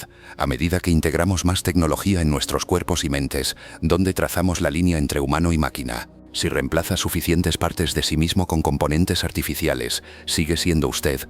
Los transhumanistas argumentan que la identidad no está ligada a la biología, se trata de conciencia y experiencia. Sin embargo, esta visión desafía nociones arraigadas de lo que significa ser humano y nos obliga a reconsiderar los límites de la personalidad. El transhumanismo también se adentra en el terreno filosófico del propósito y el significado. Si eliminamos el sufrimiento, extendemos la vida indefinidamente y mejoramos nuestras capacidades cognitivas, ¿cómo se verá la vida? Para algunos, esta visión es utópica, ofreciendo infinitas oportunidades de crecimiento, exploración y autorrealización. Para otros, plantea preocupaciones sobre el estancamiento, el aburrimiento o la pérdida del carácter esencial de la humanidad. Si la lucha y la limitación son parte integral de la experiencia humana, ¿qué sucede cuando esos elementos se eliminan? El movimiento no está exento de críticas. Algunos argumentan que la búsqueda de la perfección del transhumanismo pasa por alto las consecuencias no deseadas de alterar sistemas biológicos complejos. Otros se preocupan de que el enfoque en la mejora distraiga de abordar problemas globales apremiantes como la pobreza, el cambio climático y la inestabilidad política. Los transhumanistas responden que su visión no se trata de escapar de estos desafíos, sino de equipar a la humanidad con las herramientas para resolverlos de manera más efectiva. Uno de los aspectos más controvertidos del transhumanismo es su potencial para trascender la muerte misma. La idea de cargar la conciencia en un formato digital, un concepto a menudo denominado carga mental, mind uploading, sugiere que podríamos lograr una especie de inmortalidad al transferir nuestros pensamientos, recuerdos y personalidades a máquinas. Si bien esta posibilidad es todavía especulativa, plantea preguntas profundas sobre la naturaleza de la conciencia. Si su mente puede copiarse en un formato digital, ¿es eso realmente usted o solo una réplica? ¿Qué le sucede al usted original? Las implicaciones ambientales del transhumanismo también son significativas. Algunos defensores argumentan que mejorar la eficiencia humana, como reducir la necesidad de alimentos o energía, podría ayudar a aliviar la presión sobre los recursos del planeta. Otros señalan los riesgos del exceso tecnológico, donde los avances no regulados podrían conducir a consecuencias imprevistas para los ecosistemas y la biodiversidad. El transhumanismo, en última instancia, nos obliga a pensar en la trayectoria a largo plazo de la humanidad. ¿Estamos contentos de permanecer como estamos o abrazamos las herramientas de la ciencia y la tecnología para redefinirnos a nosotros mismos? Es una pregunta que invita a la reflexión sobre nuestros valores, aspiraciones y responsabilidades. Los transhumanistas creen que al superar los límites de lo posible, podemos crear un futuro donde la humanidad prospere de maneras que apenas podemos imaginar hoy. El viaje del transhumanismo acaba de comenzar y promete ser a la vez emocionante y desafiante. Es una visión de la humanidad no como es, sino como podría llegar a ser. Si ese futuro es de liberación o división, progreso o peligro, dependerá de cómo naveguemos las oportunidades y los riesgos de este momento extraordinario de la historia. La pregunta no es solo si podemos mejorar la humanidad, sino si debemos hacerlo y qué tipo de futuro queremos crear juntos. La paradoja de la libertad. La libertad es la aspiración máxima de la humanidad. Sin embargo, a menudo está cargada de contradicciones. La paradoja de la libertad reside en la tensión entre nuestro deseo de autonomía completa y las inevitables restricciones que hacen que la libertad sea significativa. Es un concepto que ha desconcertado a filósofos, escritores y pensadores a lo largo de la historia, revelando que la libertad no es tan simple como parece. Imagine un mundo donde usted pudiera hacer absolutamente cualquier cosa, sin leyes, sin expectativas, sin responsabilidades. Al principio podría sonar emocionante, pero rápidamente se volvería abrumador. Sin estructura o límites, las elecciones pierden su significado. Si todo es permisible, nada se siente verdaderamente significativo. Esta es la paradoja. La libertad absoluta puede sentirse como ninguna libertad en absoluto. Para que la libertad importe debe existir dentro de límites. Esta paradoja se vuelve más clara cuando examinamos la relación entre libertad y responsabilidad. Ser libre es tener opciones, pero con las opciones vienen las consecuencias. La verdadera libertad significa asumir esas consecuencias. Sin embargo, el peso de la responsabilidad puede sentirse restrictivo. Cuanta más libertad tenemos, más responsabilidad asumimos, creando un delicado equilibrio. Por ejemplo, cuando una sociedad concede a los individuos la libertad de hablar y actuar como deseen, también debe establecer sistemas de rendición de cuentas para prevenir daños. Estas reglas, aunque puedan parecer limitar la libertad, son las que permiten que prospere. Filósofos como Jean-Paul Sartre exploraron esta tensión a través del existencialismo, enfatizando la carga de la libertad. Sartre argumentó que los humanos estamos condenados a ser libres, lo que significa que nos vemos obligados a confrontar el peso total de nuestras decisiones sin el consuelo de caminos predeterminados. Esta libertad absoluta puede resultar paralizante. Si todo es una elección, ¿cómo sabemos qué es lo correcto o significativo? Sartre creía que la respuesta reside en crear nuestros propios valores, pero este proceso no es ni fácil ni reconfortante. La libertad en este sentido es a la vez empoderadora y aterradora. Otra capa de la paradoja surge cuando consideramos la libertad en el contexto de las relaciones y la sociedad. Los seres humanos somos inherentemente sociales, y la verdadera libertad no puede existir en aislamiento. Sin embargo, nuestras interacciones con los demás implican inevitablemente compromiso. Para vivir en armonía a veces debemos limitar nuestra propia libertad por el bien de los demás. Esta tensión es evidente en los debates sobre leyes y gobernanza. Si bien las leyes restringen el comportamiento individual, también crean la estabilidad necesaria para la libertad colectiva. Sin leyes, la sociedad caería en el caos, donde los fuertes dominarían a los débiles, y la verdadera libertad se volvería imposible para la mayoría. La libertad también interactúa con el deseo de formas paradójicas. Cuando la gente piensa en la libertad, a menudo imagina la capacidad de cumplir sus deseos sin interferencias. Pero los deseos mismos pueden convertirse en una forma de servidumbre. La adicción, la obsesión o incluso la búsqueda implacable del éxito pueden atraparnos en ciclos de dependencia, erosionando nuestro sentido de autonomía. De esta manera, la libertad sin restricciones para seguir nuestros impulsos puede llevar a una pérdida de una libertad más profunda, la capacidad de actuar en consonancia con nuestro verdadero yo. Esta idea es central en la filosofía del estoicismo, que enseña que la verdadera libertad no proviene de las circunstancias externas, sino del dominio sobre nuestros estados internos. Al cultivar la autodisciplina y concentrarnos en lo que está bajo nuestro control, nos liberamos de ser esclavizados por eventos o emociones externas. Para los estoicos, la libertad no es la ausencia de restricciones, sino la capacidad de navegarlas con sabiduría e integridad. La paradoja de la libertad también se manifiesta en la obsesión del mundo moderno por la elección. Vivimos en una era de opciones sin precedentes, infinitas trayectorias profesionales, productos y estilos de vida. Pero esta abundancia de elección puede llevar a la fatiga de decisión y la insatisfacción. Los psicólogos han descubierto que demasiadas opciones a menudo hacen que las personas se sientan menos satisfechas con sus elecciones, ya que constantemente se preguntan si se dejó atrás una opción mejor. De esta manera, la búsqueda de una libertad ilimitada puede, paradójicamente, hacernos sentir atrapados, inciertos e insatisfechos. Los contextos culturales e históricos complican aún más la paradoja. En muchas sociedades la libertad se ha enmarcado como una liberación de la opresión, ya sea política, económica o social. Sin embargo, incluso en la búsqueda de la liberación, a menudo surgen nuevas estructuras de poder y control. Las revoluciones que derrocan regímenes tiránicos a veces los reemplazan con sistemas igualmente opresivos, revelando que la búsqueda de la libertad está llena de consecuencias no deseadas. El deseo de libertad puede conducir a su propia erosión. A un nivel más personal, la paradoja de la libertad se manifiesta en nuestra relación con nosotros mismos. A menudo pensamos que la libertad es hacer lo que queramos, pero a veces lo que queremos en el momento entra en conflicto con nuestros objetivos a largo plazo. La disciplina y la autocontención pueden parecer limitaciones, pero a menudo son lo que nos permite lograr una libertad significativa con el tiempo. Un músico que practica durante horas todos los días puede sacrificar el ocio, pero esa disciplina le permite la libertad de expresarse plenamente a través de su arte. De manera similar, elegir adherirse a ciertos principios o compromisos puede proporcionar un sentido de propósito que la libertad sin restricciones no puede. La paradoja también desafía cómo vemos el progreso.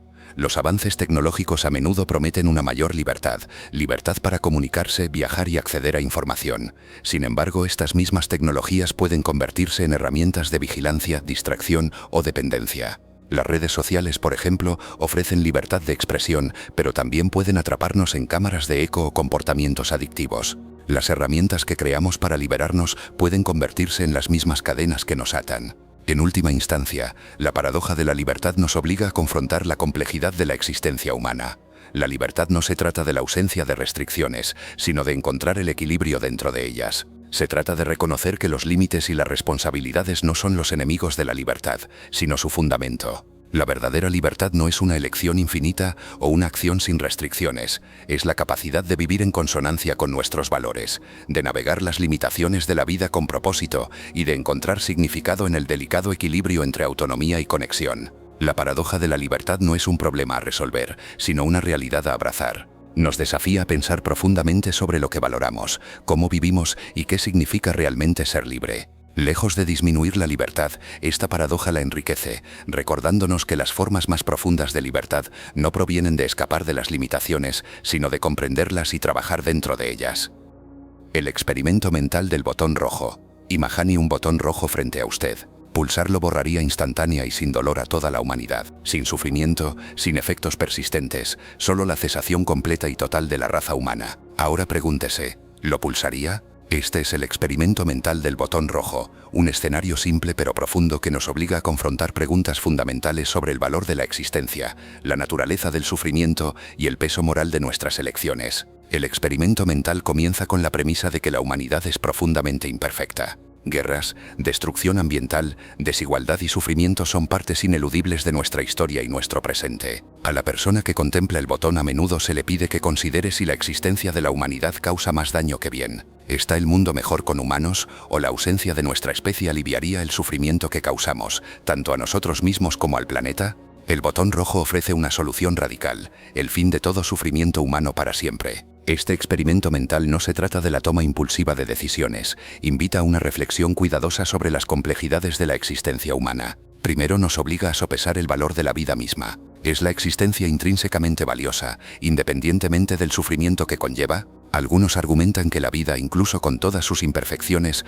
vale la pena preservarse porque tiene el potencial de belleza, amor, creatividad y crecimiento. Otros replican que estos aspectos positivos de la vida se ven superados por el sufrimiento generalizado experimentado por innumerables individuos, tanto humanos como no humanos. Para lidiar con el botón rojo también hay que considerar la naturaleza del sufrimiento. Algunos filósofos como Arthur Schopenhauer han argumentado que la vida es principalmente un ciclo de deseo e insatisfacción, donde los momentos fugaces de felicidad se ven eclipsados por el dolor y la lucha. Desde esta perspectiva, el botón rojo podría parecer un acto de misericordia, que pone fin al incesante ciclo de sufrimiento. Sin embargo, otros ven el sufrimiento como una parte intrínseca de la existencia, una fuerza que da profundidad y significado a la vida. Sin sufrimiento, apreciaríamos verdaderamente la alegría, el amor o el logro. Otra capa del experimento mental explora la ética de tomar una decisión así para la humanidad en su conjunto. Incluso si uno cree que presionar el botón eliminaría el sufrimiento, ¿alguien tiene derecho a tomar esa decisión por miles de millones de personas?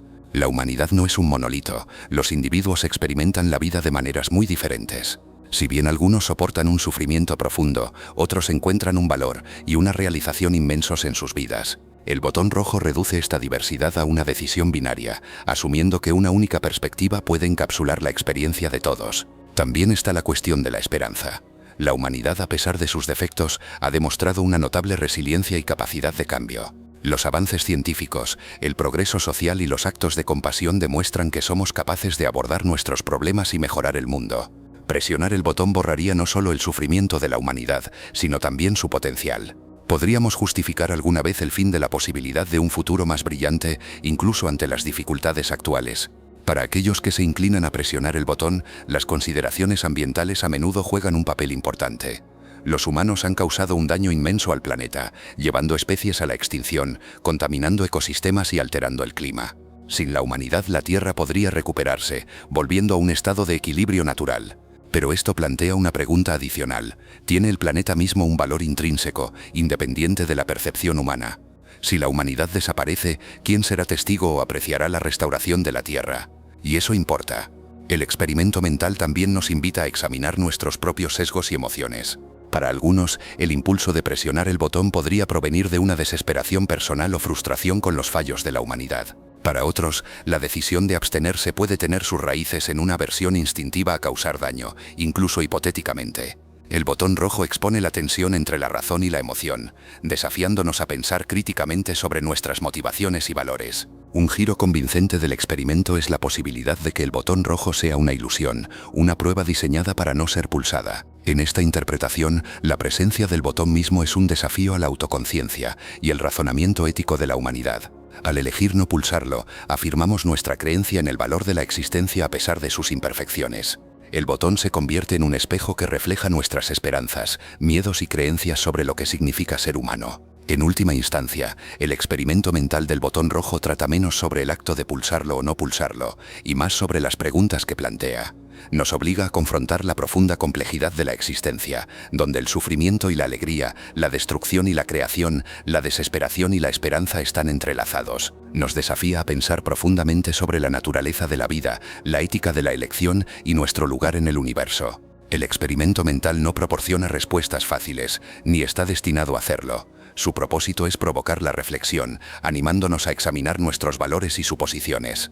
Al final, el botón rojo permanece sin pulsarse, no porque la decisión sea clara, sino porque el acto de lidiar con sus implicaciones es lo que hace que la pregunta sea tan poderosa. A través de esta exploración, llegamos a comprender más sobre nosotros mismos, nuestra relación con la humanidad y el peso de las elecciones que dan forma a la existencia misma.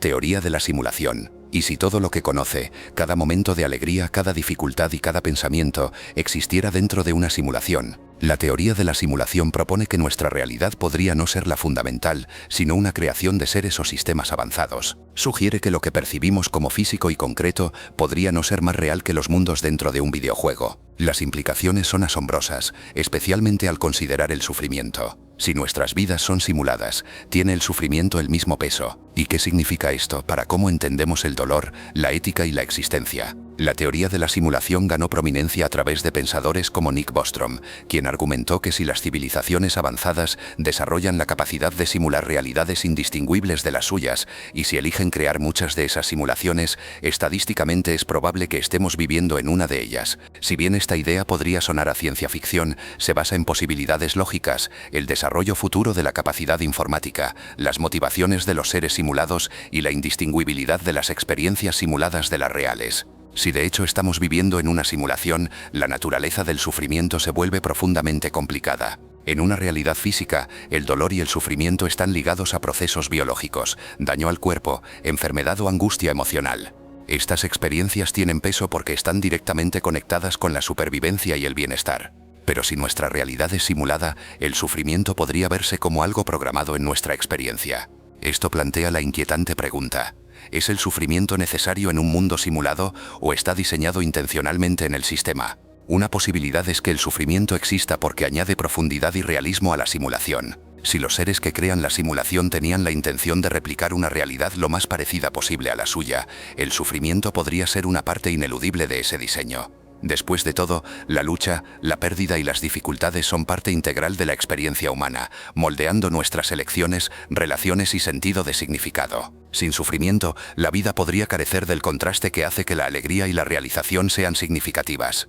En este sentido, el sufrimiento podría verse como una característica deliberada de la simulación, no como un defecto. Otra perspectiva es que el sufrimiento podría servir para un propósito completamente diferente, desconocido para nosotros. Si somos parte de un experimento o un estudio realizado por los seres que crearon la simulación, el sufrimiento podría ser una variable que están observando. Podría ayudarlos a comprender cómo los seres simulados responden a la adversidad o cómo se desarrollan los sistemas de moralidad y resiliencia en condiciones desafiantes. En este escenario nuestro dolor podría tener un significado, pero no uno que podamos comprender dentro de los límites de la simulación. Esto lleva a profundas preguntas éticas sobre los seres o entidades que ejecutan la simulación. Si tienen el poder de eliminar el sufrimiento, ¿están moralmente obligados a hacerlo? En términos humanos, crear un mundo lleno de dolor podría parecer cruel. Sin embargo, también es posible que los creadores vean la simulación de manera diferente, como algo parecido al arte, una herramienta de aprendizaje o un sistema que trasciende las nociones humanas de moralidad. Su perspectiva podría hacer que el concepto de crueldad carezca de sentido. La posibilidad del sufrimiento simulado también nos obliga a reevaluar nuestro sentido de autonomía.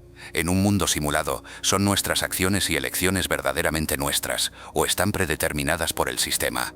Si el sufrimiento está preprogramado, ¿tenemos alguna responsabilidad sobre cómo lo experimentamos o cómo aliviamos el sufrimiento de los demás? Estas preguntas desafían los cimientos de la ética y el libre albedrío, dejándonos lidiar con si los seres simulados pueden tener responsabilidad moral. Para aquellos que encuentran plausible la teoría de la simulación, las implicaciones para cómo abordamos el sufrimiento en la vida diaria son complejas.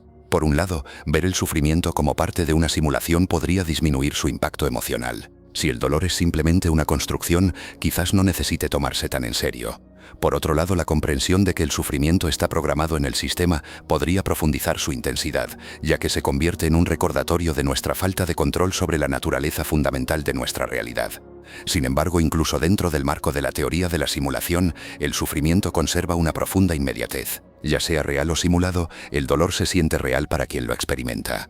Un hueso roto, la pérdida de un ser querido o el aguijón del rechazo nos afectan profundamente, independientemente de si surge de procesos biológicos o líneas de código.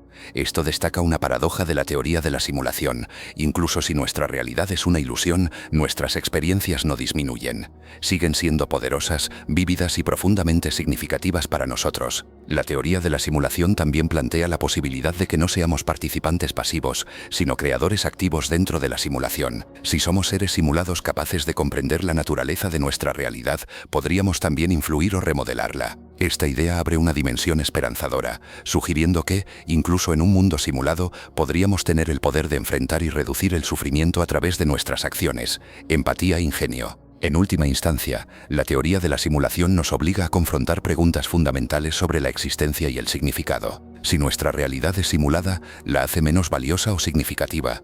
¿O el hecho mismo de que experimentemos conciencia, alegría y sufrimiento la dota de su propia clase de realidad? Estas preguntas no son fáciles de responder, pero nos recuerdan que la naturaleza de la realidad, simulada o no, no disminuye la importancia de cómo vivimos, cómo tratamos a los demás y cómo damos sentido a nuestras vidas. Al final, la posibilidad de que vivamos en una simulación no proporciona respuestas claras sobre el sufrimiento. Sin embargo, sí nos desafía a repensar nuestras suposiciones sobre la realidad, la autonomía y la experiencia humana. Ya sea que nuestras vidas sean el resultado del azar, de procesos biológicos o del diseño de una civilización avanzada, nuestras experiencias siguen siendo innegablemente reales para nosotros. Simulación o no, las decisiones que tomamos frente al sufrimiento definen quiénes somos y dan forma al mundo que habitamos.